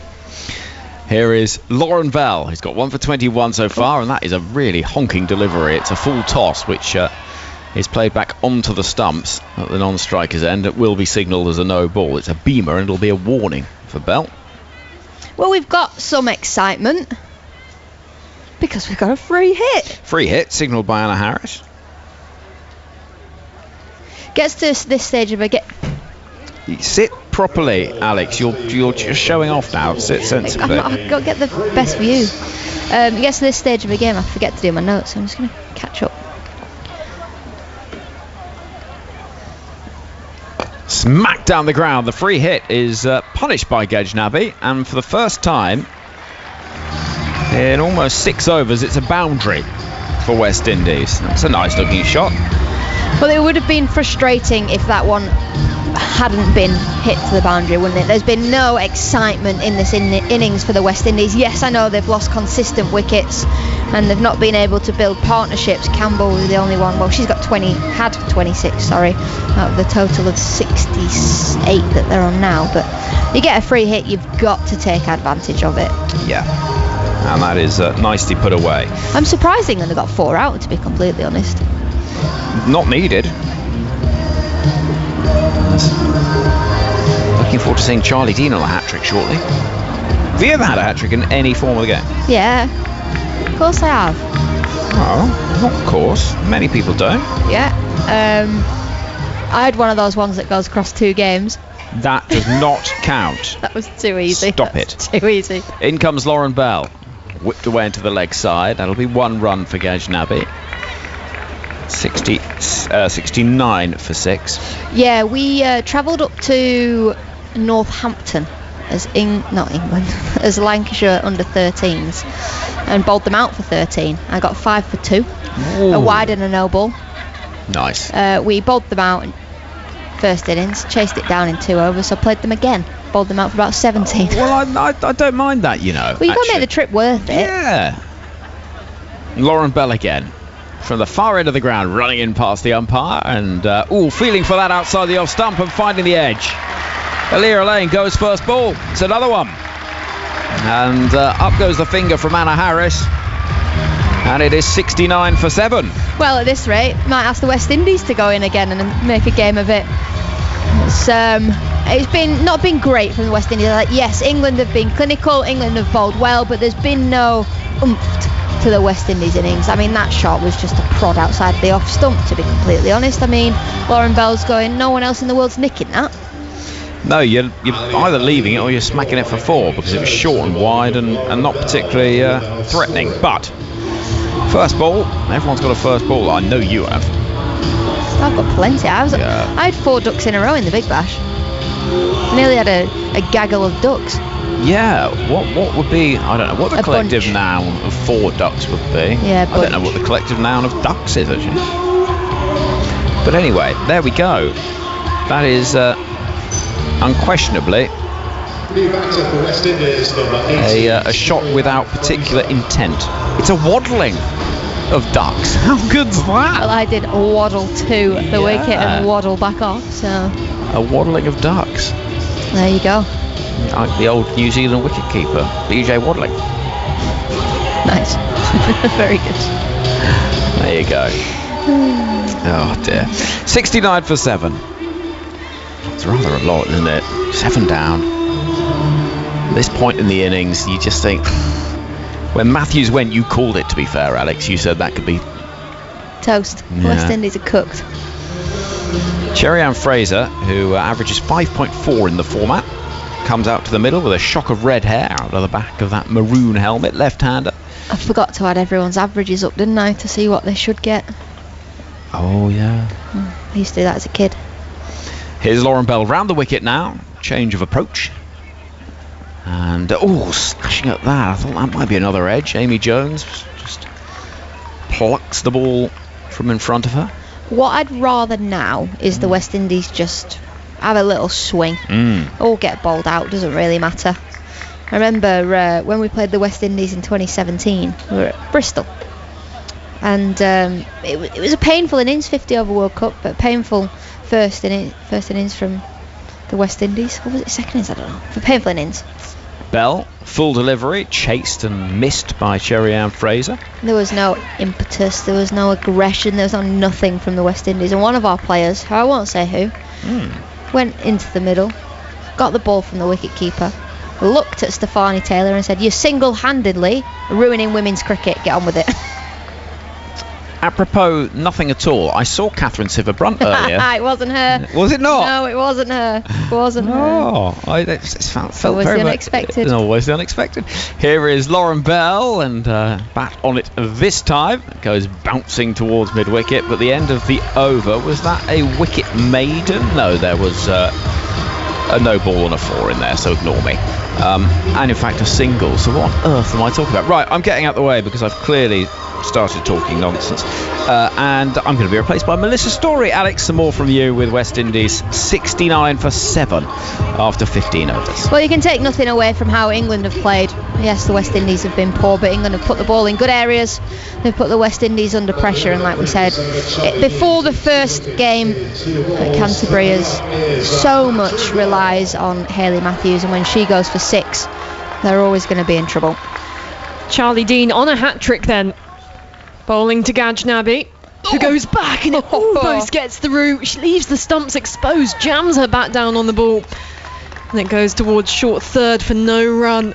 Almost there for Charlie Dean. Well, she gave herself the best bet there, didn't she? Full straight on the stumps. It's well bowled from Charlie Dean. I don't know how Gajnabi's even got anything on that. I think she was teasing her slightly there, as this time heaves the ball down the ground towards Arlott at long on. She races in, keeps it down to just the single. Score moves to 70 for 7. I have a question for you, Al. Oh, fire away. In terms of entertainment for the crowd, Yeah. how much of it, as a captain maybe playing against a weaker side, would you be thinking, maybe potentially if England have won the series at a certain point, of going, maybe we need to bat first? Or is it always the case of saying, play for the conditions, play for our strength, everything like that, put that to one side because you don't know what the other team could deliver? Well, let's say England win this game and win the series. It's not about the crowd entertainment, it's about putting yourself in different positions, because when you come to a World Cup, you're not always going to bowl first. As Dean comes around the wicket, and this one's been swung away in the air as deep mid-wicket runs round, in fact beaten to it by deep long on. The West Indies come back for 2. Not sure we've had too many 2s this innings in particular. 72 for 7 the score. So there's not one part of you as a captain or a player that's thinking about, why don't we bowl first for the crowd or bat first for the crowd? As Charlie Dean this time is in and goes back to it. Sherry-Ann Fraser. Ball to Bell at backward point, no run taken. But I'd like to see England bat first and just see how many they could get. They're not going to be chasing many today. No, it will be interesting to see how they go about this run chase. As Dean is in, absolutely hammered back at her by Fraser. And Dean, she does well to get a bit of hand on it, potentially a bit of knee. And Izzy Wong, like the good teammate she is, runs in to go and collect that ball for Charlie Dean. 72 for 7. Fraser on strike, this time outside the off stump. Amy Jones takes the bails off. Bit of a shout from Charlie Dean, I'm not quite sure what for, but she has bowled her 4. 2 for 12 are her figures. As Gajnabi on 22 off 28 and Fraser 2 off 7.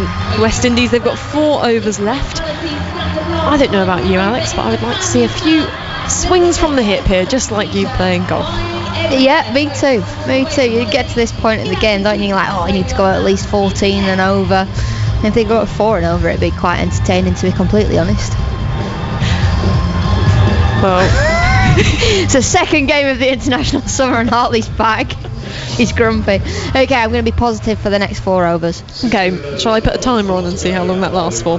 I'm thinking about 2 minutes 40 seconds. We shall see. Here we go. This is fun. This is how you keep innings like this going. Wongy's only gone for 5. As Wong is in from the Cromwell Road end, it's a slow ball, it's been chipped up in the air and it's caught at point. The West Indies 8 down now. As Gajnabi, she goes for 22. Sophia Dunkley there with the catch. Almost ran backwards and then realised that she'd probably misjudged that slightly, in the end took it low down to the ground. She's taken a few good catches today, and it's a well-disguised back-of-the-hand slur ball from Izzy Wong. You know what? Fair play to Gajnabi. She did absolutely swing at that one. Yeah. It's just flown straight up in the air. 72 for 8 for the West Indies. She gave that one the kitchen sink, didn't she? She's really not picked that back-of-the-hand slower ball, which I've been really impressed with how Izzy Wong's bowled it over the last couple of games. It's come out really nicely, disguised nicely. Let's see a bowler down here that plays for Sussex that does that really well, Tamal Mills. So just following in his footsteps with that back of the hand slow ball. Gajnabi throws everything at it, goes straight up in the air. Positive?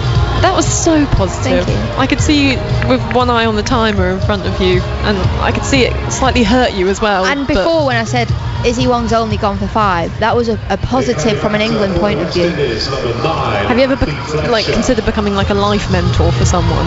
You know, just being there, pick up the phone, just spreading positivity. I had to try during the PSL for our bowlers, to be fair. Did they pay you extra for that? I might not get paid for the whole tournament, we were that bad. Well, Izzy Wong, she's going to be bowling at Athy Fletcher. New batter for the West Indies, who pulls that one away to deep backwards square of her first ball. A shorter delivery. Didn't look like she enjoyed that one too much, Fletcher, but she gets a single, gets off the mark, which is more than a few of the West Indies batters could say today. 73 for 8, along with figures of 1 for 6 off 2.2 overs. Got an email here from Cliff, who says, "Hello TMS, I once had 4 ducks in a row and my team called it an Audi." As this one further outside the off stump, guided towards backward point. No run. I hope his nickname's Audi from now on. Well, he says the next game they had odds on my next duck and thus becoming the Olympic rings. Yeah, that happens. But he got a single and then was out next ball. But here we go. But his single was actually a leg by. It was just not signalled. Oh, would you get that the Olympic rings tattooed on you? That was exactly what I was just thinking. It's a big heave there from Fraser. The ball goes through towards Amy Jones. It's another dot ball. I think because it was signalled as runs, even though it was a leg by, I think it'd have to get the Olympic rings tattooed, but in a secret place. Oh, okay. Where's secret? Just probably somewhere which you the public wouldn't see. Use your imagination for that one, Al. This one worked out into the deep where Smith will field. Single to the total. 74 for 8. You could go anywhere under a t-shirt, really, couldn't Well, that's you? what I'm thinking. Yeah. You know, it might be exposed when you're wearing a bikini or you're on the beach or something, but day to day, a typical outfit, keep it hidden. Were you ever tempted to get a tattoo of the World Cup on? I have got a World Cup tattoo. Oh, there we go. Here we go. As Wong inside edge with a big swing goes down towards fine leg where Lauren Bell fields. It's a single. And Izzy Wong, she's bowled 3 overs now, 1 for 8 her figures. Absolutely remarkable stuff as the West Indies continue to crawl along. 75 for 8. Go on, what's the World Cup tattoo? I have got the date we won the World Cup in Hindi because we beat India. Very good. No one can read it, only I know what it says. And everyone goes, what's that? I'm like, so when we won the World Cup, it's in Hindi because we beat India. So I tell everyone anyway. So it's like rubbing it in there. Did you double check the translation? I did. Because I've seen lots of tattoos where people have got quite unfortunate translations. Do you want to know how I did it as well? Did you go ask one of the Indian players? Yeah, at the end of it? I asked Harmanpreet Kaur. I said, oh mate, just checking what date this So is. you chose one of the players in the Indian team who was known for being very calm and definitely not having a bit of a temper. Yeah, I did. And she went, yes, Alex, that is the date we lost. Didn't even wait a day just to let it sink in. I waited 2 years. As Lauren Bell was into the attack, back of her length, it's swatted past a diving Smith at short mid-wicket, but in the end can't beat the inner ring. There's Marlett there. Fields a dot ball to start for Lauren Bell. She's picked up 2 wickets this evening, gone for a few more runs. But I think none of the England bowlers are going to be walking away from this game with particularly disappointing figures. She gallops in now. Fuller, this one's been chipped up in the air, backpedaling, an extra cover and takes the catch. And it's Nat Sivabrunt there, the captain. Always those catches where the ball just stays in the air for an age. It feels simple, but all the pressure's on you. Lauren Bell gets her 3rd wicket. West Indies now 9 down. And Fletcher is the batter to go for the West Indies. Well, good communication there from Heather Knight and Nat Sivabrunt. You could hear Nat Sivabrunt from here shout mine as Heather Knight was running in to take the catch. Nat Sivabrunt backpedaling, takes a comfortable one. And I was about to say a Lauren Bell stat, but it'll have all changed now. So before that wicket, Lauren Bell has 13 wickets in 7 T20s against the West Indies at an average of 12.1. So now she's got 14, an average of 11, let's say. Good maths. She has picked up at least 2 wickets in 5 of the 7 T20s against them. Only instances where she didn't were in the T20 World Cup in 2023 and 2024. You know, you said you used to stay up when you were a child and watch test matches and work out batting averages. Did you also work out bowling averages and think, what would a team with their top 5 bowlers dismiss a team for? Yeah, of course. I never took you for someone so into maths. No, I'm not very good at it, but I do. Is that why you stayed up all night? 'Cause that's how long it took. I wasn't watching the Ashes. I was just doing my prep. So final batter for the West Indies. And Ramharak. Left-hander. Bell comes in around the wicket and she guides this nicely, riding the bounce down towards deep third. We'll pick up a single. The score ticks along to 76 for 9. We'll have to have a look at where this will rank in potential lowest scores and how England will approach a chase like this, because at one stage there when Ghaznavi and Campbell were batting together, it looked like they could maybe push towards just about 3 figures, but England will be feeling very comfortable about this one, as this time Bell bowls, looking to guide the ball as Fraser misses out and it bounces just above the stumps. I'd like to see them come out here and say just how quickly can we get these runs. Can we do it in the power play? Can we get 76? I mean, there's Cake ball this next ball, by the way. Then they're going to be bowled out and England needs 77 to win. They're going to do it in the power play. Bell skips at the top of her run-up. Runs in now to Fraser, who swings at that one. How's that missed? Big heave. Probably would have clattered into a 4th stump there. As Bell, you can tell what she's trying to do. Almost, it's at that stage, you know, when you're playing club cricket and then, or at least there's been a few times where batters have come in and you're going, all I need to do is hit the stumps. All I need to do is bowl straight, and suddenly you'll produce the best 5 away swingers of your life and get nowhere near the stumps. Tail enders are the hardest to get out, you know. Well, England's men's test side have proven that on multiple occasions. As this time another swing. This time she was stepping into the offside, looking to open up the leg side. Misses out again. As Fraser 3 off 13. It certainly has been a struggle out there for her. Lauren Bell finishes with figures of 3 for 28 off her 4. 2 overs left. West Indies 76 for 9. Never rule out these final 2 overs going for about 20 each. Tee off. I'm crossing my fingers. You've got to respond to me optimistically here, Al, otherwise I'm going to have to stop the timer. I think I've lasted longer than you thought, though, so I'll be surprised if the West Indies score more than 82. They're 76 for 9. You lasted about 10 minutes. That was very impressive. As in comes Lindsay Smith. Ball drilled back towards her. Fields in her follow through.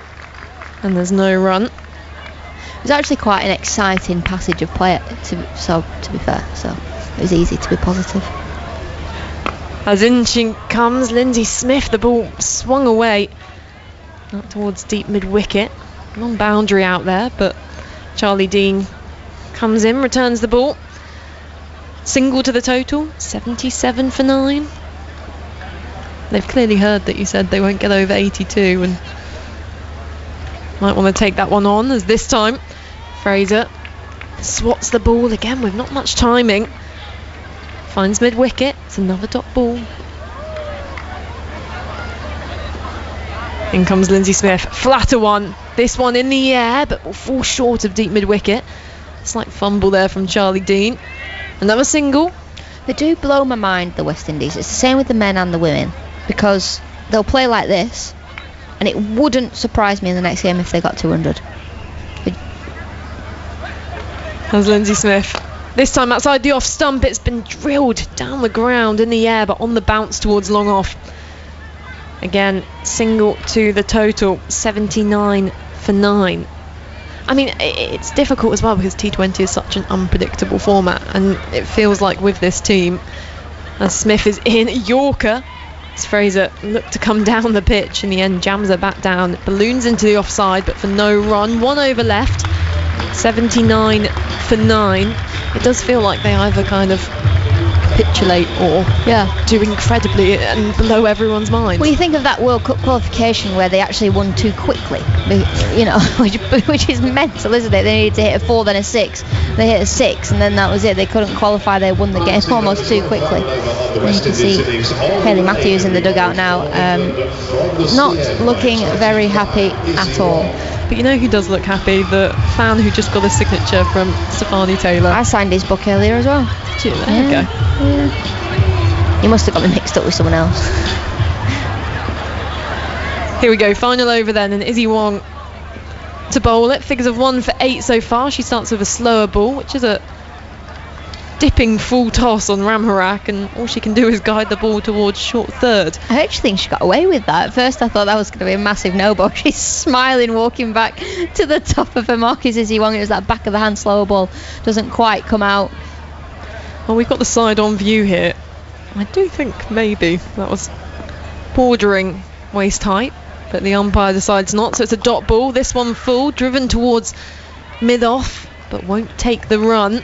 See Fraser at the non-strikers end there, just desperate to run down. I mean, at this point, do they have much to lose in terms of turning down those runs? Surely you've just got to take the chance. Or is she protecting the average? Yeah, well, you've got to protect the average. Strike rate's cooked though.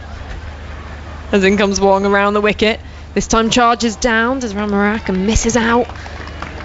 Do you think Amy Jones has ever taken more balls behind the stumps in a T20 ever?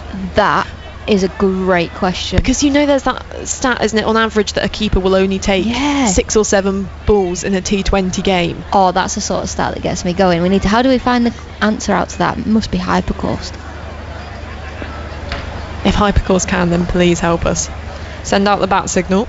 As this time back of the length, this time pushes into the offside. And Ramharak just can't find the gap here. 79 for 9, 2 balls left in this first innings. And has the last over of a T20 ever been a maiden? That's got to be some more of a niche. I'm sure there's some very fun fixtures in that list where there has been. As Izzy Wong bowls another slur ball. That one's been swung away on the leg side. Long on, runs round to her left, throws the ball back into the bowler's end, and the West Indies come back for 2 runs. So there we go, we cursed that one immediately. But good from Ramharak, who really just threw the kitchen sink at that one, what she's needed to do this whole last over. If this is a dot, I have absolutely nailed my prediction. 81 for 9. I said they wouldn't get more than 82. And then you won't be smug about it at all. There's one thing about you, Alex, you're incredibly humble. I'm also never wrong. I'm literally never wrong. As in comes Wong with a bouncer. It goes through to Jones. There's a shout for caught behind from Izzy Wong. Nothing from the umpire, but it is a dot ball. And Alex Hartley is never wrong. As the West Indies finish 81 for 9 off their 20 overs. A run rate of just above 4 and plenty of smiles on the faces of the England players. Certainly a below par score from the West Indies. They'll be disappointed with their performance in that innings, and you can imagine that England are going to be looking to chase this one down in quite a short amount of time. It's not been a great innings at all for the West Indies. We know that. We know from the score, 81 for 9 off 20. Teams get bowled out for 80. That happens a lot, but there was no impetus. There was no like, I'm going to try and hit this ball for 4. There was no like, let's score some runs. It was just a bang average innings, to be completely honest. But what's let me down the most there is the fact that off the very last ball they've not run a single. They didn't even try and run a single. They didn't even think about running a single. It was like, where are you at? What are you doing?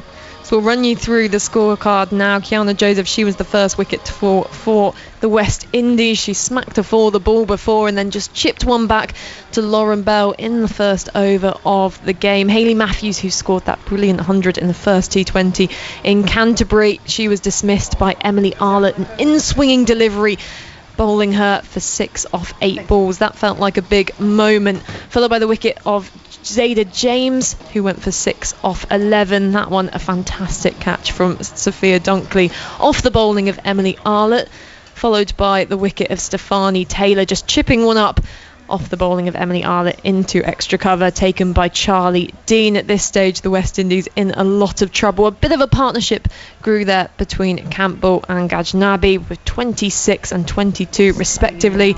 But then just for the West Indies, a sorry scorecard with Mandy Mangru, your favourite Alex, with 0. Well, first ball duck, and actually Alyra Lane as well with a first ball duck. Afi Fletcher, she went towards the end for 2 off 4 off the bowling of Lauren Bell. A good catch from Nat Sivabrant, taking that one at extra cover. And at the end, Fraser and Ramharak with 4 and 5 not out. In fact, a shout out there for Sherry-Ann Fraser with 4 of 16 in a T20 game. So the West Indies, they do bat out their 20 overs, but there's a bit of a sorry scorecard there. 81 for 9 for England. For the bowlers, 3 wickets for Lauren Bell, 4 overs, 28 runs for her. Emily Arlett, fantastic, bowled her 4 first up, 4 overs, 1 maiden, 14 runs and 3 wickets. Lindsay Smith, 4 overs, 15 runs, no wickets for her, but an incredibly economical spell. Charlie Dean, 4 overs, 12 runs, 2 wickets, and Izzy Wong there with the remarkable figures of 4 overs, 10 runs and 1 wicket. You would never be able to tell that she was bowling at the death. I mean, disappointment for the West Indies, Alex. How as a team do you come out and respond in the second innings? Because you can imagine they're not going to be feeling good about their performance. It would be easy to come out with pretty miserable body language there, and you can imagine as well that England are going to be looking to chase this down as much as possible. We'll get your thoughts, and then you're going to be joined by Henry. Well, if we're going to be completely honest, it's not the first and it won't be the last time they've been in this situation. So actually they're probably going to chat as a team and go, right, can we make England bat for 11 overs or 12 overs? Can we get them a couple down? You know, the game's already gone, but can we not just throw the towel in and lose this game in the first 6, 7, 8 overs? So you drag the game out for as long as possible. Yeah, you know, West Indies have been in this situation many a times before, so it's not anything that they're not used to. Come on then, Ebbs. You said at the back of the box that you had some thoughts that you were going to tell me, and then you said, well, we'll wait till we get on air. Well, yeah, because I didn't want to overcook the pudding before I get... Well, the first thing I was just thinking is, actually, this would be a very different team if there was more players a bit fitter. So you think Deandra Dottin if she was fit, Janelle Henry if she was fit, Steph Taylor who came in this game. But actually, they've got some players with experience who they need to make sure get on the park as much as possible. That is kind of game plan number 1. Yeah. And then I think after that, if you can have a sort of a core, which they have, where I think they really struggle, you look at someone like Shemaine Campbell. So I looked at her stats. She's played nearly 150 T20 internationals, but not only is her international average like 14, her domestic average in the CPL is not far off. And so when you watch her game, what she's missing is that sort of art and craft, which clearly Hayley Matthews can not only strike a good ball, but she knows where she's putting it. She's got that game plan. And so for me, it's like without those big 3, D-Dot, Taylor and Hayley Matthews, the rest need to learn the craft of placement, because they've got power, they've got ball striking ability, they're natural. A lot of them are naturally gifted in terms of athletes, but that just sort of nuance, and I don't know if that comes down to coaching staff, I don't know if it comes down to the domestic. I haven't actually been to the CPL, I don't know if you've ever been over, but it'd be interesting to look at the standard. They do get international players in as well. I know some of the England girls have gone over who are good quality players, so that is mostly where they need to double down for me, is in domestic. Shemaine Campbell should be tearing up the women's CPL. Well, so we've got, like, for our girls now, our England team now, Charlotte Edwards, new head coach, so if you're not playing domestic cricket, you're not playing international cricket, more or less. So like, almost actually the West Indies at the minute, it's like, well, roll a few out for domestic cricket, see, we'll just pick the same names, the same people, and yes, we've had some new faces, but it's not like you say, it's not like anyone's performing. And for me, you can see Hayley Matthews walking around the outfield now with her hands in her pockets. How she stays motivated blows my mind. She must be a real strong character, because she carries this team. Well, she does. And just looking last year's CPL, top run scorers, Erin Burns, Australian.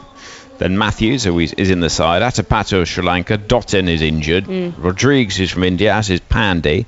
Kiana Joseph in the side. Lauren Winfield-Hill, England. Samara Wickramer, Sri Lankan. Kaisia Knight, no longer in the side. Laura Harris, Jess Jonathan, Stefani Taylor, Shemaine Campbell.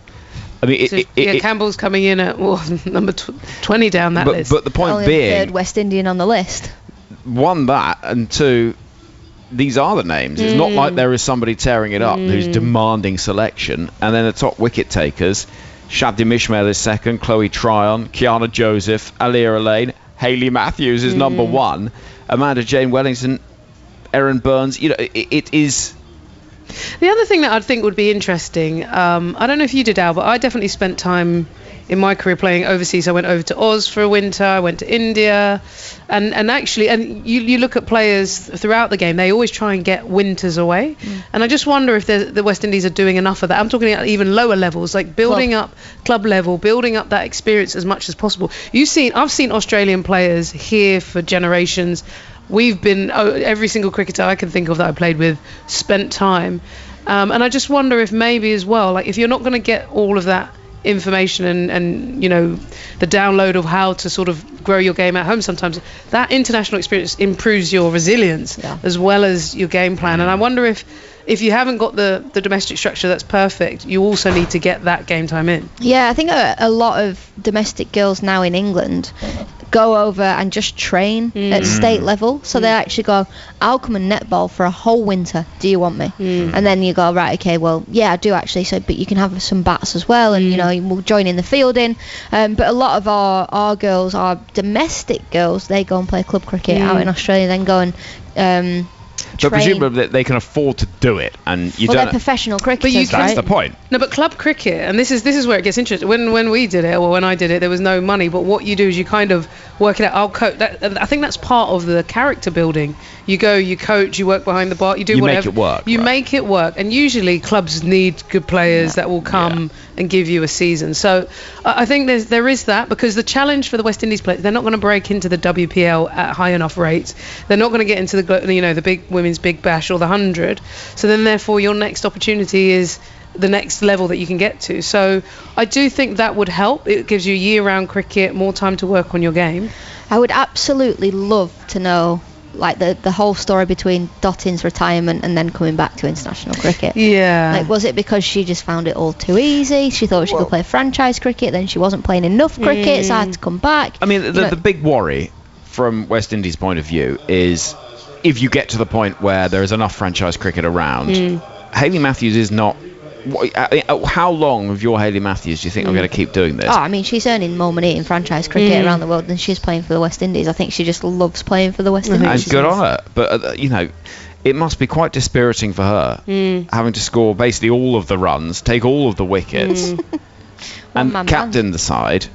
I mean, at what point... Although I still think at the end of your career, when you look back and you reflect on Mumbai Indians and all the teams that she's played around, those hundreds for your country will mean, and you'll go back and people will laud you for taking all of that on. So, you know, I appreciate it is a tough ask, but she's showing some serious character. It's a harsh thing to say. I remember watching her in the T20 World Cup that they won back in India. 2016. And I remember she had that 50 in the semi-final against New Zealand. I remember thinking, oh, she's a talented player, but I did not imagine necessarily she would kick on to be this sort of player. She's still so young. And to see her not just show that talent, but how she's built her skill in a tough team tells you how impressive she is. And I would throw players like Marizanne Kapp in there when South Africa didn't have the resources. So, but they've got some work to do. The good news is they've got players to learn off, but I think that domestic layer is where it's at. Yeah, I think I agree as well. And actually, she's such a role model to everyone else in this team. You know, you think of, you know, Sophie Ecclestone, when she came into the England side, got half the team's signatures. I reckon some of these girls have got Hayley Matthews' autograph from some sort of game that she'll have played in the West Indies. Maybe she's got time to sign any, you know. Coaching role for you, Alex, in the West Indies? I could be your assistant. I won't do much coaching in the West Indies. You're a global coach now, I'll join you. Yeah. Do you know what? I really do enjoy coaching, but I don't think West Indies is the right place for me. It would be a dangerous place for me to live. It's a big shame as well. They're not going to be at the 50 over World Cup, which will be a huge blow to the future of cricket in West Indies for players that are looking to come through and everything else. Right then, we are almost ready to go. England are chasing a fairly modest target, it has to be said, of 82. And Danny Wyatt-Hodge, who's batted for England in T20s 150 times, didn't get quite the runs that she was after in the last game, 17 off 15, but we'll be hoping for a bigger contribution at the top of the order alongside Sophia Dunkley, who was outstanding with that 78 in the last match. Ebony, you're going to stay alongside me. The floodlights have twinkled on. The flags are actually blowing rather stiffly over to our right, with the maroon familiar West Indies badge and then the Cross of St George as well, just framing that illuminated scoreboard. Zayda James with the left arm spin to kick things off, and she's got a wicket first ball. And it's a beauty too, to beat the inside edge of Danny Wyatt-Hodge's bat, and West Indies are up and about and celebrating. Well, that's one way to get back into the game, isn't it? What a beautiful delivery. She's left arm, comes quite round arm, so it was almost hooping in. And I think Wyatt thought it was going to grip and just hold so she could cut it. But actually it continued in on the angle and just beat her through the bat. Beautiful delivery to start up, and a bit of a tempter that in the end comes back much tighter to the stumps. Brilliant ball. Turned in towards the right hander like an off break. It's a remarkable delivery, and she goes first ball of the innings. Well, there you go. Maybe it won't be quite so straightforward. Well, if there's a way to get into the game, it's just to create a few wobbles, isn't it? You know, it's there's plenty of balls left, but if you can have that sort of impact first ball, that's brilliant. You don't often face sort of left arm, round arm very early on in your innings, so for James, with the slight dip in the surface in terms of the hill coming down, that'll be a little bit tricky to face. Yeah, it's a fine delivery. You can see that on the BBC Sport website and app shortly, as you'll be able to as part of our highlights available at 11 p.m. tonight on the iPlayer. There you'll also find today at the test from the action at Trent Bridge. Here comes Zayda James to bowl to Nat Sivabrunt, clipping the ball away in front of square on the leg side, out towards that boundary. Fielder dives, and I think that cheer tells us it is an unsuccessful dive as well, and Ghaznavi couldn't get across there. So Sivabrunt, first boundary as full-time England captain. She got a 2-ball duck the other day, but she gets England up and running with a nice little clip through the onside. Here comes Zayda James again, into bowl to the tall figure of Nat Sivabrunt, leaning into a shot that will bring a run to the right of Matthews. Just body language wise, I mentioned the breeze was up, but every fielder has their hands dug deep in their pockets. Yeah, it's not ideal, is it, in terms of body language? I mean, it is it chilly? What's it? It's not that cold, is it? Like 14 degrees, something like that. Yeah, it's not that cold. Yeah, you do need to look sharper, don't you? Look like you're really... And it creates an impression. I mean, even Hayley Matthews running over to chat to her bowler is running over with her hands in her pockets. The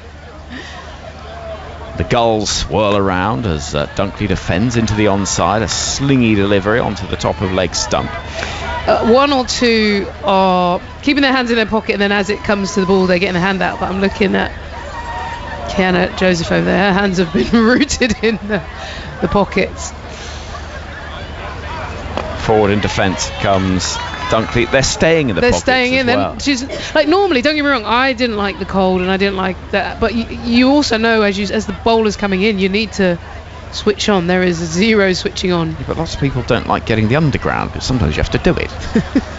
This is quicker, and Dunkley mistimes the sweep, which goes the toe end of the bat into the leg side for a single. She'll keep the strike, 6 for 1 after the first over.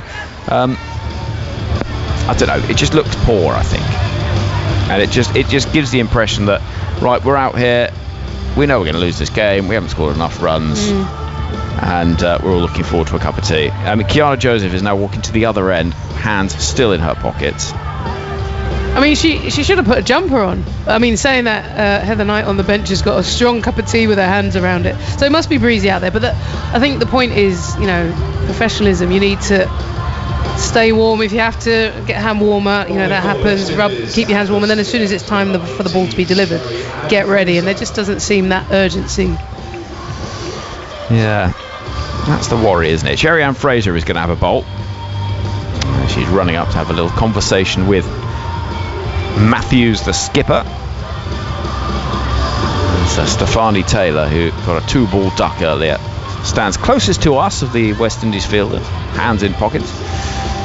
And the gulls are swooping. They're heading out towards the food trucks. There's a bar over there called the Silly Point. I rather like the name of. We're going to see seam from Fraser, who's a tall figure with the red hair. And she's going to run in past umpire Dovey with Dunkley on strike. It's a quick ball first up, which strikes high up on the pad and will drop into the leg side. And that Silverbrunt calls through for the extra run. I think that was a leg by. Maybe a bit of bat involved. So it'll be another run to Dunkley. 8 for 1. A little bit of movement in the air for her. A little bit early, but if she gets that a bit fuller, could be challenging. That's one thing I think the seamers, maybe because of the wickets for the West Indies, need to just get it maybe a foot fuller on average, I would say. Silverbrunt waiting. And that's nicely angled down towards deep third. A single has been taken. 8 for 1. What have you spotted? Oh, Jofra Archer's in the house. Ah, very good. I think he's having a chin wag. I don't know if it's a coach, but he's up on the old balcony. He's out, isn't he, with a thumb injury? Thumb injury accrued playing for the Rajasthan Royals in the IPL. So he's missing the ODIs, actually, which is a shame for England against West Indies. Big series, that. That is a big series. For World Cup qualification. Driven into the ground, but stopped by the fielder at mid-off. That's a nice piece of timing, but doesn't beat the fielder, Gajnabi. And you'll hear it all on Test Match Special, and highlights as well. Because at the moment, England and West Indies at the bottom of the pile, 8th and 9th for World Cup qualification. This is reached for by Dunkley, who's going to get a single down towards wide third. Moves her tally to 2. I think it's Peter Moores he's chatting to. You think? Archer, yeah, Knott's coach. 9 for 1 is the score. England chasing a fairly modest total of just 82. I'm not convinced that's Peter Moores, but it's fine. It's not Peter Moore. Well, no, now he's turned round. I can see it isn't. No. It keeps a bit low. It's played into the offside. Well, I didn't know whether to leave that hanging because it is the radio, or. But it's not. It is quite Moores. I like. It is. Yeah, it is more. Yeah, it is. Yes, it is. Don't. Okay. Well, who is it then? Yeah. I mean, admittedly, the glasses maybe not, but. I don't know who it is, mate. Outside the off stump, that'll be wide. Who do we think it is?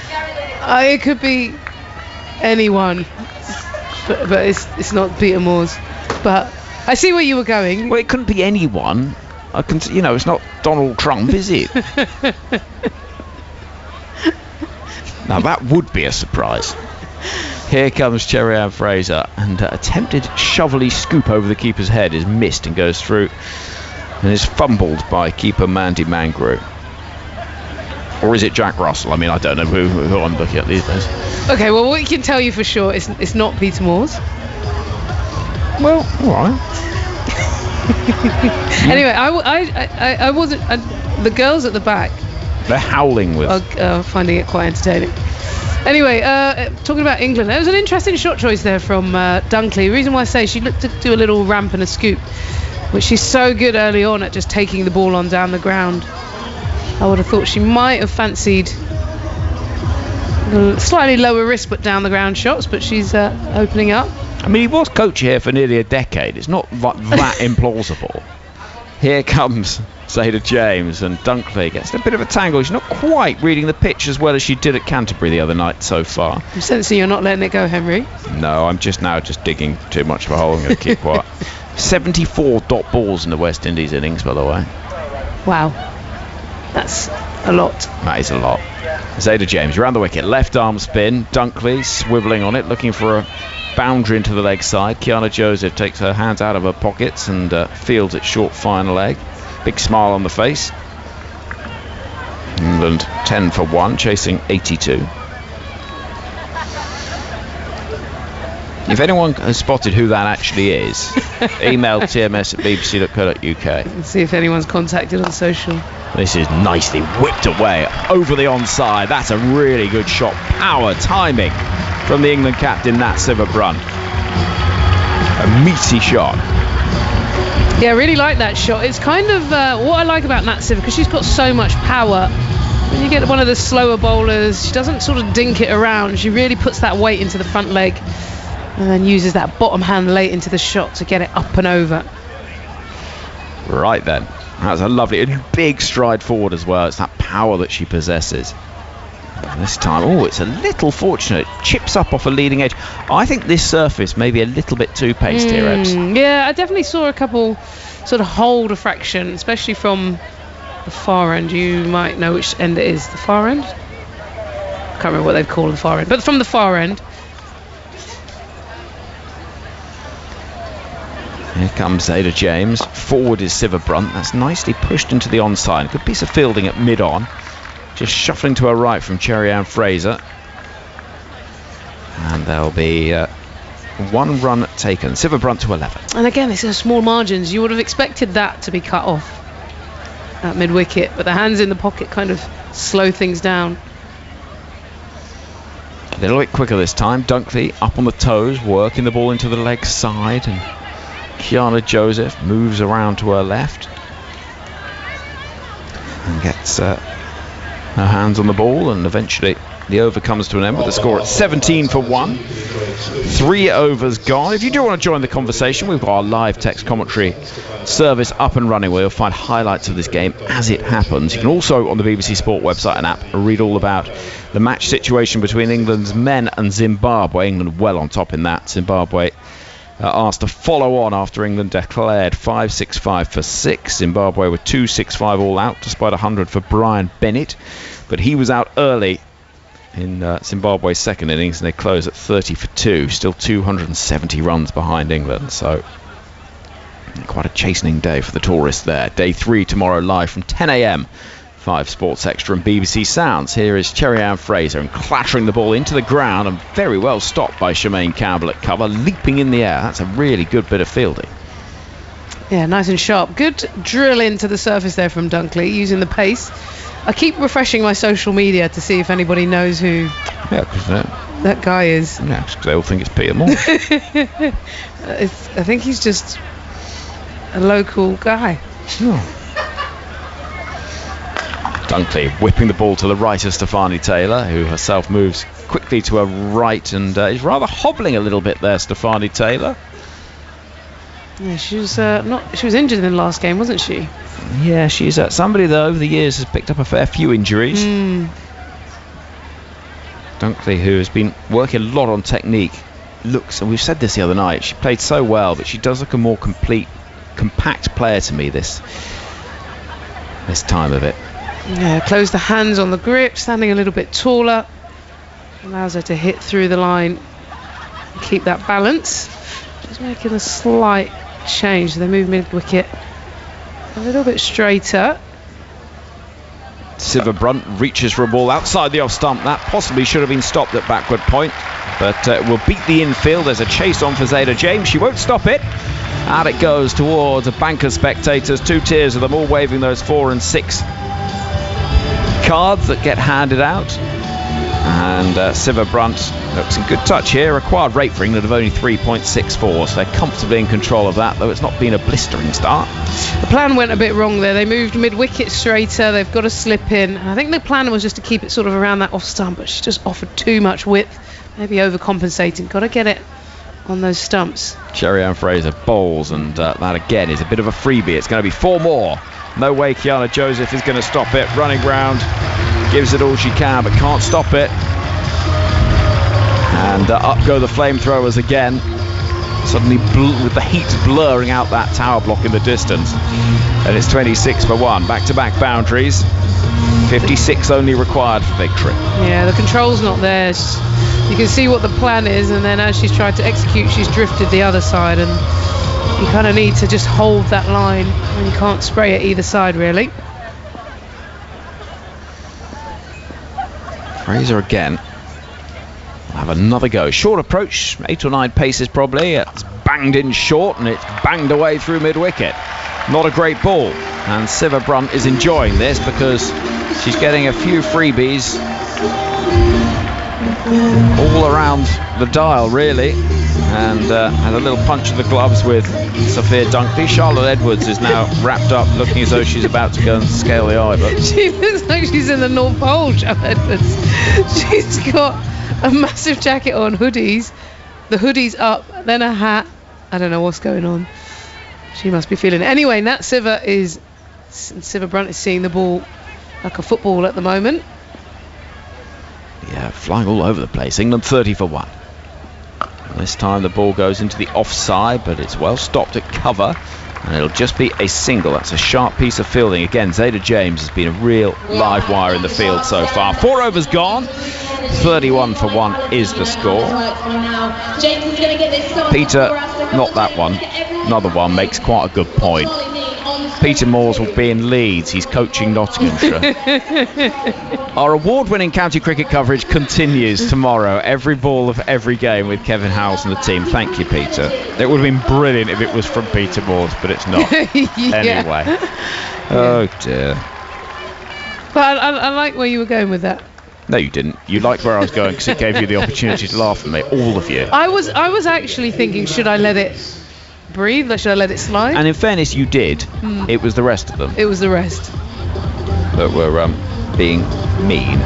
We're going to see Hayley Matthews, who likes to bowl in a cap and takes a lot of wickets with her off spin. She has taken 108 wickets in 108 matches, best of 4 for 10. And though she didn't replicate her excellence with the run scoring today, just 6 from 8 deliveries after that unbeaten 100 in the last game, she can still offer a big contribution with the ball, and she is someone that really does offer control. 2 overs left of the power play. Siva Brunt will look for a run into the leg side, won't find it on that occasion. Fielder Ramarak waiting just by umpire Dovey at square leg. Siva Brunt 24 from 13. It feels sort of effortless as well. A hop and a skip, in comes Matthews and lofted down the ground, straight back over the bowler's head, and it's a very elegant looking shot, but it doesn't quite bring a boundary because the fielder can get round in the form of Shavika Ghaznavi to prevent that 4 runs. Instead it's just 2, and England are 33 for 1. A little bit of cat and mouse there. Hayley Matthews doesn't mind that sort of take the pace off and toss it up, and that Siva Brunt saw it early, was just trying to dink it over mid-off. Matthews again, and Siva Brunt will whip it through the onside, beats the dive of the fielder at short mid-wicket. Campbell it is there, out towards wide long on to get Dunkley on to strike. England require just 48 for victory, chasing 82.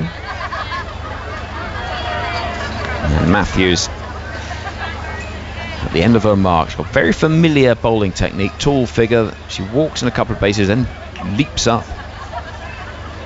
And Dunkley will play this uppishly, and it's fielded by Leah Lane on the edge of the circle, and quickly with a whip of the arms throws that ball in right over the stumps. Good fielding. 1 run taken. Just trying to hold a bit of control here, Matthews. They're chipping away but haven't quite got that big shot away, so if they can have a quiet over and try and apply pressure at both ends. I mean, it's not quite been backed up. Matthews once more. 2 balls left of the over, giving herself a little bit of space and not quite beating the infield is Siva Brunt. Again, good fielding to take the heat off the ball. And again, it's one of those moments where when a side's on top in a game, it's funny how the well-struck shots seem to bring 1 because they just a foot or so either side of the fielder, whereas Campbell was nailing a few in the first innings that just kept finding England hands. And you sort of think, well, you can't place it quite that well. And sometimes it's just the way it goes. Here comes Matthews once more. Dunkley looking to nudge into the leg side. Will do so successfully. A gull swoops and soars below us as various chip wrappers get deposited around the ground. England find themselves at the end of the 5th over at 37 for 1. 1 left of the power play then. They require just 45 for victory. They are motoring along relatively. Required rate's just 3. Ebony Rain from Brent. Some more from you, and you're going to be joined in just a moment by Melissa Storr. I'm still trying to work out who that guy was. It definitely wasn't Pete Walsh. But anyway, one thing I was just thinking in that over bowl by Hayley Matthews, it was actually a pretty decent over. She was varying her pace a little bit, giving some air, and it was a good over that got milked. And that's the difference between 2 good sides. England's good overs pretty much were dotted up. West Indies' best over or better overs are getting still picked up for 1s and 2s. Who did you think it was? Well, You knew it wasn't Peter Moores. I knew it wasn't Peter Moores, but I thought Henry did a really good job of keeping his cool there. He certainly didn't overreact or come across as flustered at all. You know what? We've undertaken a bit of an operation behind of trying to work out who that is. Have you been using AI? No, I've used my brain, and it hasn't been very successful. As in comes Ramharak into the attack. First ball's a drag down, which has been pulled away, beats the fielder, and it's punished immediately by Dunkley. He's not going to miss out on that one, particularly in the power play. Just the 2 fielders out. And we'll move to 41 for 1. Not the best start there from Ramharak. No, and I just think when you've had a reasonable over from Hayley Matthews at the other end, the last thing you need is your new bowler to come on and bowl a pie short and getting hammered. So you've got to just get through that action and try and back up your captain. But yeah, so we were all looking through the various coaching appointments it could be. As this time Ramharak outside the off stump, it's a bottom edge from Dunkley. It's maybe bounced off the keeper's boot there as it goes down towards deep third. They run through for 2, contemplated a third, and actually almost probably could have taken one, and it was a very wayward throw in. And the fielder backing up. The keeper has gone down clutching Ada James. her hamstrings. Ada James, as you say, was backing up the throw. Is looking to stand up now, putting weight on her leg. And this would be a big blow for the West Indies because she plays a contribution with the bat and the ball. See umpire Anna Harris there just signalling for the West Indies physio to come on. Yeah, this wouldn't be good. Zayda James is quite handy. It looked like as she was backtracking, she actually buckled on her ankle, trying to back up, and was watching the ball. Yeah, I think she's done a twisting number there. It might be all right, but it might be one that they just... Well, she's shaking it out. Is she going back? She's doing what my elderly chihuahua does when he kind of like pops his knee out the wrong way and just kicking it out relentlessly until something starts moving. Which it works well for him. That's So chihuahua. I mean, she looked like she was walking off, and now actually is staying on the pitch. So Zayda James hopefully is okay. But yeah, I know you because you've recently got some cats, haven't you? My little Bengals, Menace and Nala. They are live. I've called them the cricket cats. I'm going to try and get them. My dream is to get them to every major cricket stadium in England. Do you think if you could maybe bring them into the commentary box, they'd have to have their own accreditation, which would involve taking a passport-style photo of both of your cats? I mean, I think as a process is quite fun. I would love to do that. Ramharak is into Dunkley, who's driving over her head. Really nicely timed, but picks out the fielder. And it's just the 1. 44 for 1 because they're leash trained, aren't they? They are so leash they could trained. be commentary box. They could be trained. Just giving our nice producer Charlotte a look. She's giving me death stare back like no chance. They love wires. They'll love this room. They'll be all over these. We've already got Alex Hartley in here pressing buttons. We don't need 2 cats running around. There's Ramharak. Much slower delivery, which has been punched past the inner ring on the offside. Nat Siverbrunt picks up a boundary now. And Ramharak with just no pace on the ball, really. Dropping back that length, and Siverbrunt had all the time in the world. 48 for 1 now, England. Absolutely racing along. They're just bowling way too short, and the problem with these 2 batters at the crease, they just have so much time. They get deep in the crease and have power and hand speed. So, got to get it fuller. Can't bowl it too slow. Got to get it up and in the business end. As in comes Ramharak again. This time steps away, finds the fielder. Does Siverbrunt. So it's a dot ball. So can we close the chapter? Did you find out who it is? No, although we've got a suggestion here from Chris. Okay. I don't know if we've read this one out yet. No, I don't think we have. He said his best guess is the guy off Gogglebox. Have you seen? Do you know the one I'm talking about? There's this one, driven down the ground for a single. I'm not going to say the line, but there's a very famous meme with him in. I'll show you, but I won't say it. As that end of the over. 6 gone, power play over, and England 49 for 1. Do you know what? I have a feeling this just might be a guy who happened to be walking past Jofra as the cameras panned, and we've turned it into former England coach, someone from Gogglebox, and I think it might just be Bob from Hove. Do you know what I mean? Who just loves women's cricket. Who just loves it and was just happened to be strolling. Could just be a family friend. Could be a family friend. Who knows? As we say, if anyone does know the exact 10 seconds of video we were referring to, which has caused all of this drama, debate and drama and excitement, as you say. I mean, I've done a bit of digging in terms of... Yeah, no one on my socials is saying anything, so... I think we need a better network. Do you think? Yeah. Yeah, if anyone, maybe if we recruit a few people. Like the watchers. A bit like Q and James Bond. I get you. Get some people in chairs doing a little bit of legal stalking. As this one's full from Matthews, and it's been driven airily over extra cover. So it's 50 up for England. A glorious shot from Siva Brunt, who's raced along to 37 off 20. I mean, she really, after that early dismissal of Danny Wyatt-Hodge, that first ball, she's come in and really brought the attack to the West Indies. There's nothing worse than having the power play over, you've got fielders back, and first ball, you get hit up over the top. Matthews with an off spin, this time a reverse dab. There was no one at short third, two fielders chasing afterwards, and it's going to be one of those tantalising chases for Stefani Taylor, who's, oh my goodness, thrown herself over the advertising hoardings in a bid to slow herself down in that run chase. She is definitely injured, by the way. She's very quick normally, and she was struggling, couldn't even stop herself on the barriers. I mean, if she wasn't injured before, she probably is now. She's thrown herself over. Yeah, she's quite a tall advertising board. Had to be helped up by a few stewards. She's making her way back into the ring. Yeah, she's definitely without nursing. a limp, but there's still time. There's still time.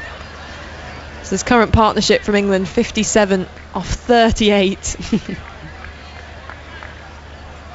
I feel like that's one of those nightmare scenarios as a player where I'd be thinking, you know, nothing bad can happen unless I fall over the advertising boards.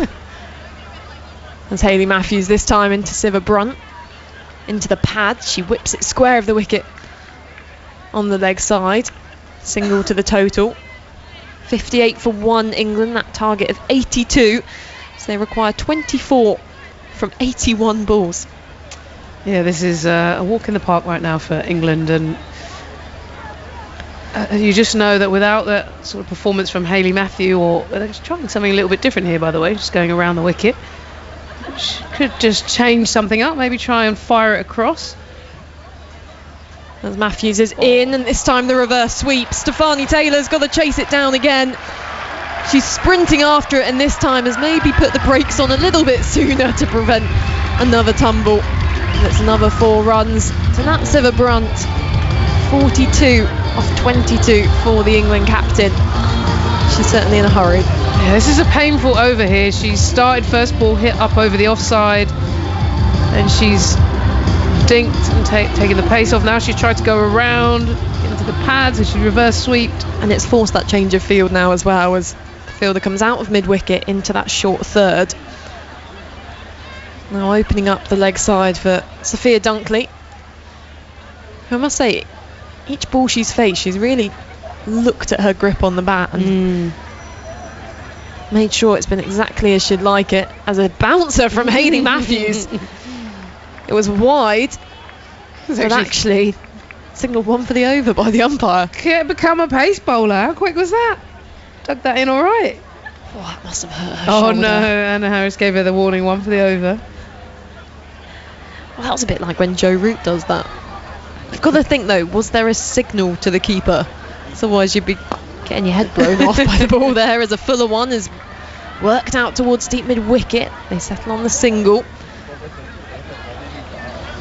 63 for 1. England need 18 more runs. But yes, in terms of lowest scores defended, I think the lowest one ever is 62 in a game between Bangladesh and Sri Lanka in 2012. Yeah, the West Indies could have had some hope. They could have, but it's not going to be today, is it? Don't think it will. Ebony Ray. Anyway, let's see if Alex has found out who the mystery man is.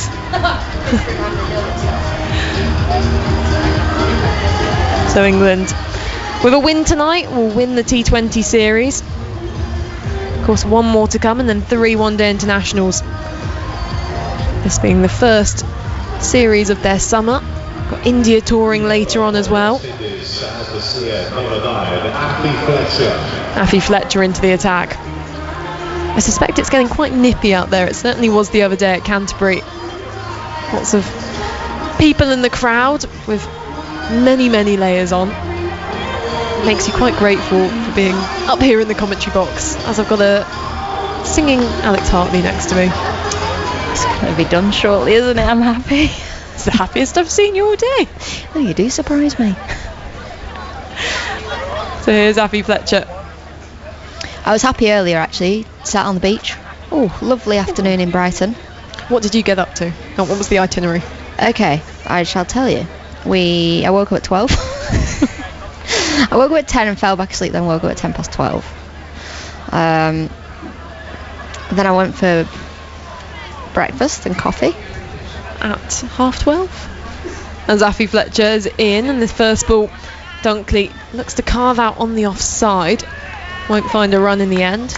At 1 o'clock. At 1 o'clock for breakfast. Me and Swifty, okay, yeah. That makes sense. Producer Swift. Went for breakfast at 1. Then we walked down and had a wander along the seafront. At sea level, 0 metres. As Fletcher, this time straying down the leg side, it's been swept by Dunkley, and the fielder at deep square will get nowhere near that one. Dunkley now on the charge.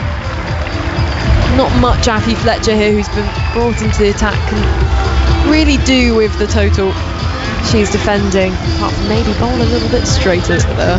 Yeah, and it was perfect beer garden afternoon, so sat in a beer garden and had some zeros, which was lovely. It was a great day. It's always good coming down to Brighton and Hove, isn't it? Especially on a bank holiday weekend. I love the amount of bank holidays there is this time of the year, but I also think they're a bit too congested. As in comes Affy Fletcher, this time a little dabble, but can't beat Kiana Joseph. Short fine leg. Dunkley 22 off 22 balls. Nat Silver Brunt at the other end 42 off 22. England need 15 runs to win. I like a bank holiday weekend, but bank holiday weekends equal cricket. Yes, that is the issue when you are a player. Then comes Affy Fletcher driving down the ground. The fielder at long off will collect the ball, return it back, single to the total. 14 runs to win now for England. Well, that's the good thing about, of course, we've got the County Cup final on Bank Holiday Monday. So that's going to be exciting to see which teams make it through to that one. However, as Affy Fletcher's bowling, this one clipped square on the leg side, single taken. We don't call it the County Cup on the circuit though, do we? Just call it the FA Cup. The FA Cup, yeah. I have no clue what people are saying to me until recently when they've been saying the County Cup. Yes. But my top tip for anyone who wants to enjoy their bank holidays is get knocked out in the first round and then you don't have to go. And instead go watch Mission Impossible. As in comes Fletcher, driven straight to extra cover. There's a nice use of her feet from Dunkley. He's looked confident out there. Not quite the time pressure. Just made her have to go along too quickly, particularly with Nat Silver Brunt at the other end. 13 runs to win. I think they've realised here at the county ground that if they're going to throw some t-shirts into the crowd, they better make it soon. Better do it now as people have started to leave. At this point in the first innings, the West Indies were 40 for 4, so England well and truly on top, as you say, only need 13 to win. Will they try and get it done in this over? I'm not against it. I mean, it would be worth from a tactical point of view. You know, if we're thinking about this England team and how do they catch up with Australia, and one of the kind of, I guess, I don't want to say excuses, but reasons before it's been cited as they haven't been challenged enough before these big competitions, and then when they find themselves in a pressurising situation, it's where it all kind of crumbles. But the same applies for Australia. Australia is miles above the rest. And therefore you need to think about these kind of games, how can I draw value from it? Let's say this is the final over of the game, maybe England should be setting themselves that target to say, let's chase this down, this is how we draw value, this is how we get better as a side. Yeah, absolutely. Then, you know, playing under pressure, playing county cricket, they've got to play under pressure more, and then they'll be able to cope in World Cups and places like that. So Lyle Lane has been throwing the ball. Got to thank your captain for that one.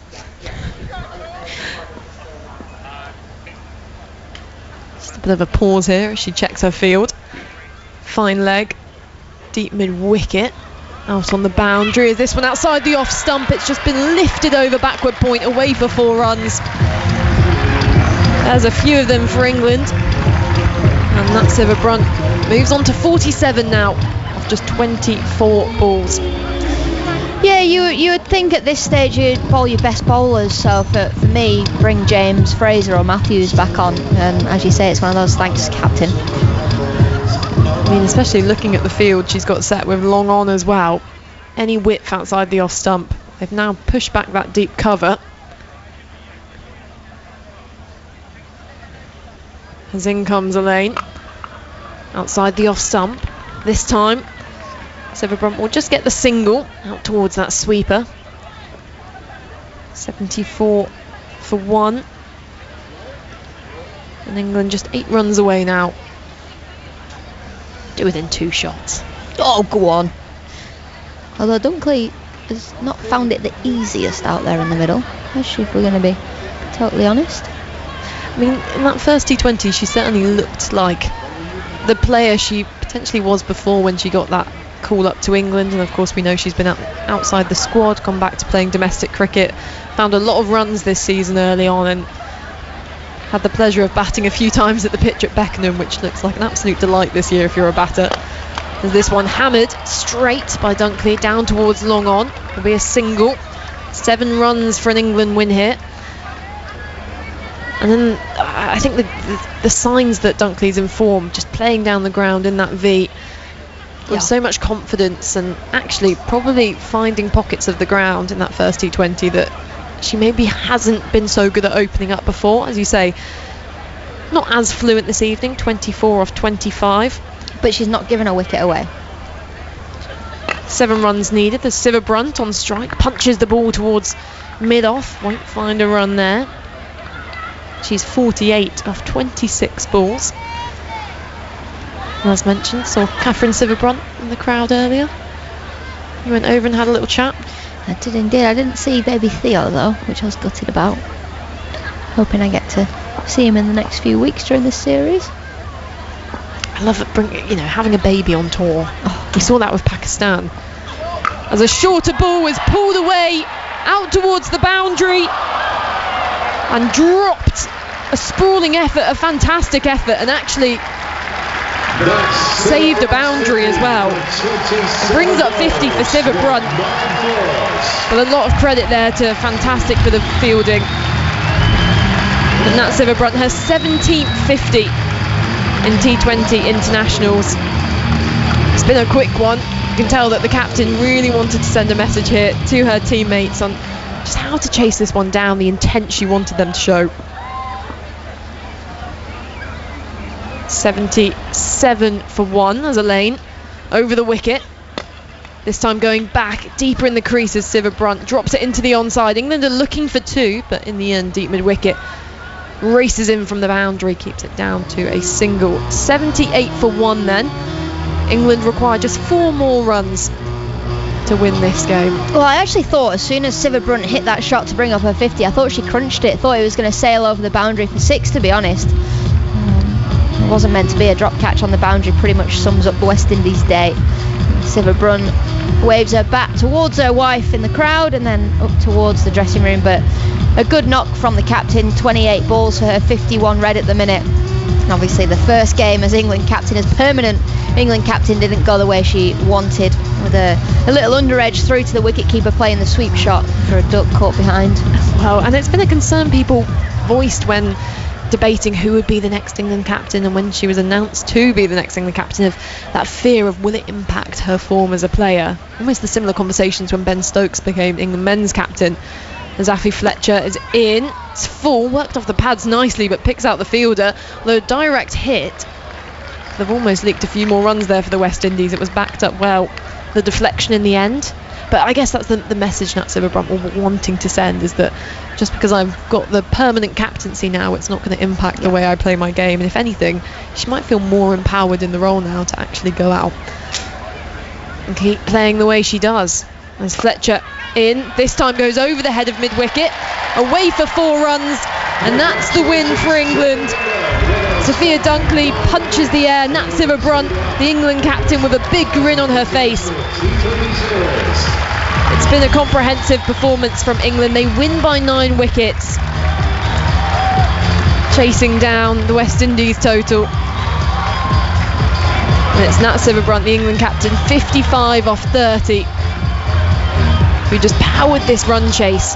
It always felt inevitable with the West Indies just crawling along to such a low total, but actually positive intent from England in this run chase, and exactly what England fans want to see. Absolutely, England fans and England want to get back to winning ways, and they've won this T20 series with a game to spare, and it was all too easy. It was all too easy in the first game, and it definitely was all too easy in this game. It is good to see the England girls back with smiles on their faces. Yes, the opposition is different, and yes, they rely on different players. You know, we've spoken about Hayley Matthews, how much the West Indies rely on her, but actually West Indies had some senior players back today in Stefani Taylor. She didn't get off the mark today, and Campbell as well. It just wasn't meant to be for them. It was a poor display from the West Indies, but take nothing away from the way that England bowled and the way that Siva Brunt batted there. Well, there was a wicket first ball of the innings with Danny Wyatt-Hodge dismissed by Zayda James, that in-swinging delivery, but actually that was the only wicket to fall in the end for England, with Sophia Dunkley finishing 24 off 25 balls, and then captain Natsiva Brunt 55 off 30 balls. West Indies, they tried plenty of combinations with the ball, using 6 bowlers across those 9.2 overs. The only wicket, as mentioned, to Zayda James. Everyone else, well, 2 overs, 12 runs, 1 wicket for Zayda James. 2 overs, 17 runs, no wickets for Fraser. And really, you know, I could go through the rest of the scorecard, but I could say it's just a bit of a bad day for the West Indies. It has been a very bad day. Thank you again, Melissa. You are going to stick there just for a moment. The stat that shocks me, both of you, is that across the 2 matches, England are 233 for 3. I mean, oh, how good it's not is just that? the batting that's been a problem for West Indies. I mean, England haven't required, as yet, Amy Jones, Alice Capsey to have a bat. I mean, it's just been easy. It has been very, very easy. But we knew going into this, I think we said in January, England will get back to winning ways as soon as they play the West Indies, because they are the second best team in the world. You know, they come to play a team like the West Indies, they will dominate. They will dominate. It was when they played Sri Lanka and lost for the first time ever. That was a shock. Yeah. That was a real shock for England there. And England have almost regrouped, and yes, they've lost under pressure, but there's no pressure in this series. England are so much better. But what has been good is how clinical they've been so far. Yeah, Natsiva Brunt's 50 off 27 balls, second quickest 50 in a T20 internationals, just behind the 24-ball 50 she scored against India and Northampton in 21. It's the quickest by an England captain. That felt like a statement, Melissa, to me. It felt like she wanted to say, this is the identity I want for my team. Yeah, certainly, and as me and Alex were kind of discussing, is that even if it doesn't feel like there's pressure in this scenario with a weaker opposition, there's ways as a team that you can replicate that and actually go out there with the intent. And for Natsiva Brunt, early on in her kind of, I guess, tenure as England captain, she wants to put her hand up and say, follow my lead. Again, to make the comparison to the England men's team, when Bazball was kind of invented as a concept, it was Ben Stokes who put his hand up and said, I'm going to show you guys how I want to play, and actually sacrificed in the process a bit of his own form because of how aggressive he was going out there. And I think for Natsiva Brunt, she wants to do the exact same thing and show England that this aggressive nature which they've always talked about and being positive, it's not just words, it's how they can go out there and actually play. It's statement cricket, isn't it? And we've spoken about that from, you know, again, it's that word of ruthlessness and one thing and another. But, you know, there is something in that, and there is something in body language and all of those things. West Indies, second innings, knew they weren't going to win the game and didn't look like they were interested in being there, actually, to me, Alex. No, it's a strange one, isn't it? They've been in that situation plenty of times, or this situation, plenty of times in the past. You've got to go out, you've got to be positive, you've got to just say, right, okay, can we stop England getting these in 10 overs? Well, the answer was no, they couldn't. England just dominated. Yeah, and they really did. Natsiva Brunt finishing quite comprehensively England's run chase and getting that target of 82 munched up pretty swiftly. 55 off 30 balls. Sophia Dunkley 24 off 25. The only wicket that fell was the first ball of the innings. That was Danny Wyatt-Hodge. And in terms of player of the match, I believe it's going to be Em Arlott, who bowled 4 overs, 3 for 14 in just her second England match. Bowled really nicely, took a catch in there as well. Credit as well, by the way, to Lindsay Smith and Charlie Dean, England's spin attack in this game, who combined took across their 8 overs. Well, Charlie Dean 2 for 12 from her 4, including being on a hat-trick. Very nearly got a hat-trick too. And Lindsay Smith, once again, very economical, 4 overs, none for 15. 3 wickets in there as well for Lauren Bell, who continues her reputation building. And I have to say, it has been a very comprehensive and impressive performance this from England. They haven't been really asked to do an awful lot by this West Indies side, it must be said. I think that they'll go into that game at Chelmsford on Monday, Alex, thinking, well, let's make it a 3-0 clean sweep in the series. And I think it's hard to imagine they won't do that. Oh, yeah, absolutely. You can't really see the West Indies winning a game here, to be completely honest. But you can't see them winning a game. But this West Indies team, sometimes they just come out and they play the weirdest cricket that you ever see. Hayley Matthews could get 100 again. Taylor might get a quick 50. They average 167 with the bat if you add up all their scores together. I did that one for you. Oh, lovely. But 167, a chance to be a fine thing, the way they're going at the minute. Yeah, it feels that way, doesn't it? It doesn't look like they've got their groove at all, and some inexperienced players struggled in the first game, some experienced players struggled in the second. And when Matthews didn't score runs, that really did spell trouble for this side.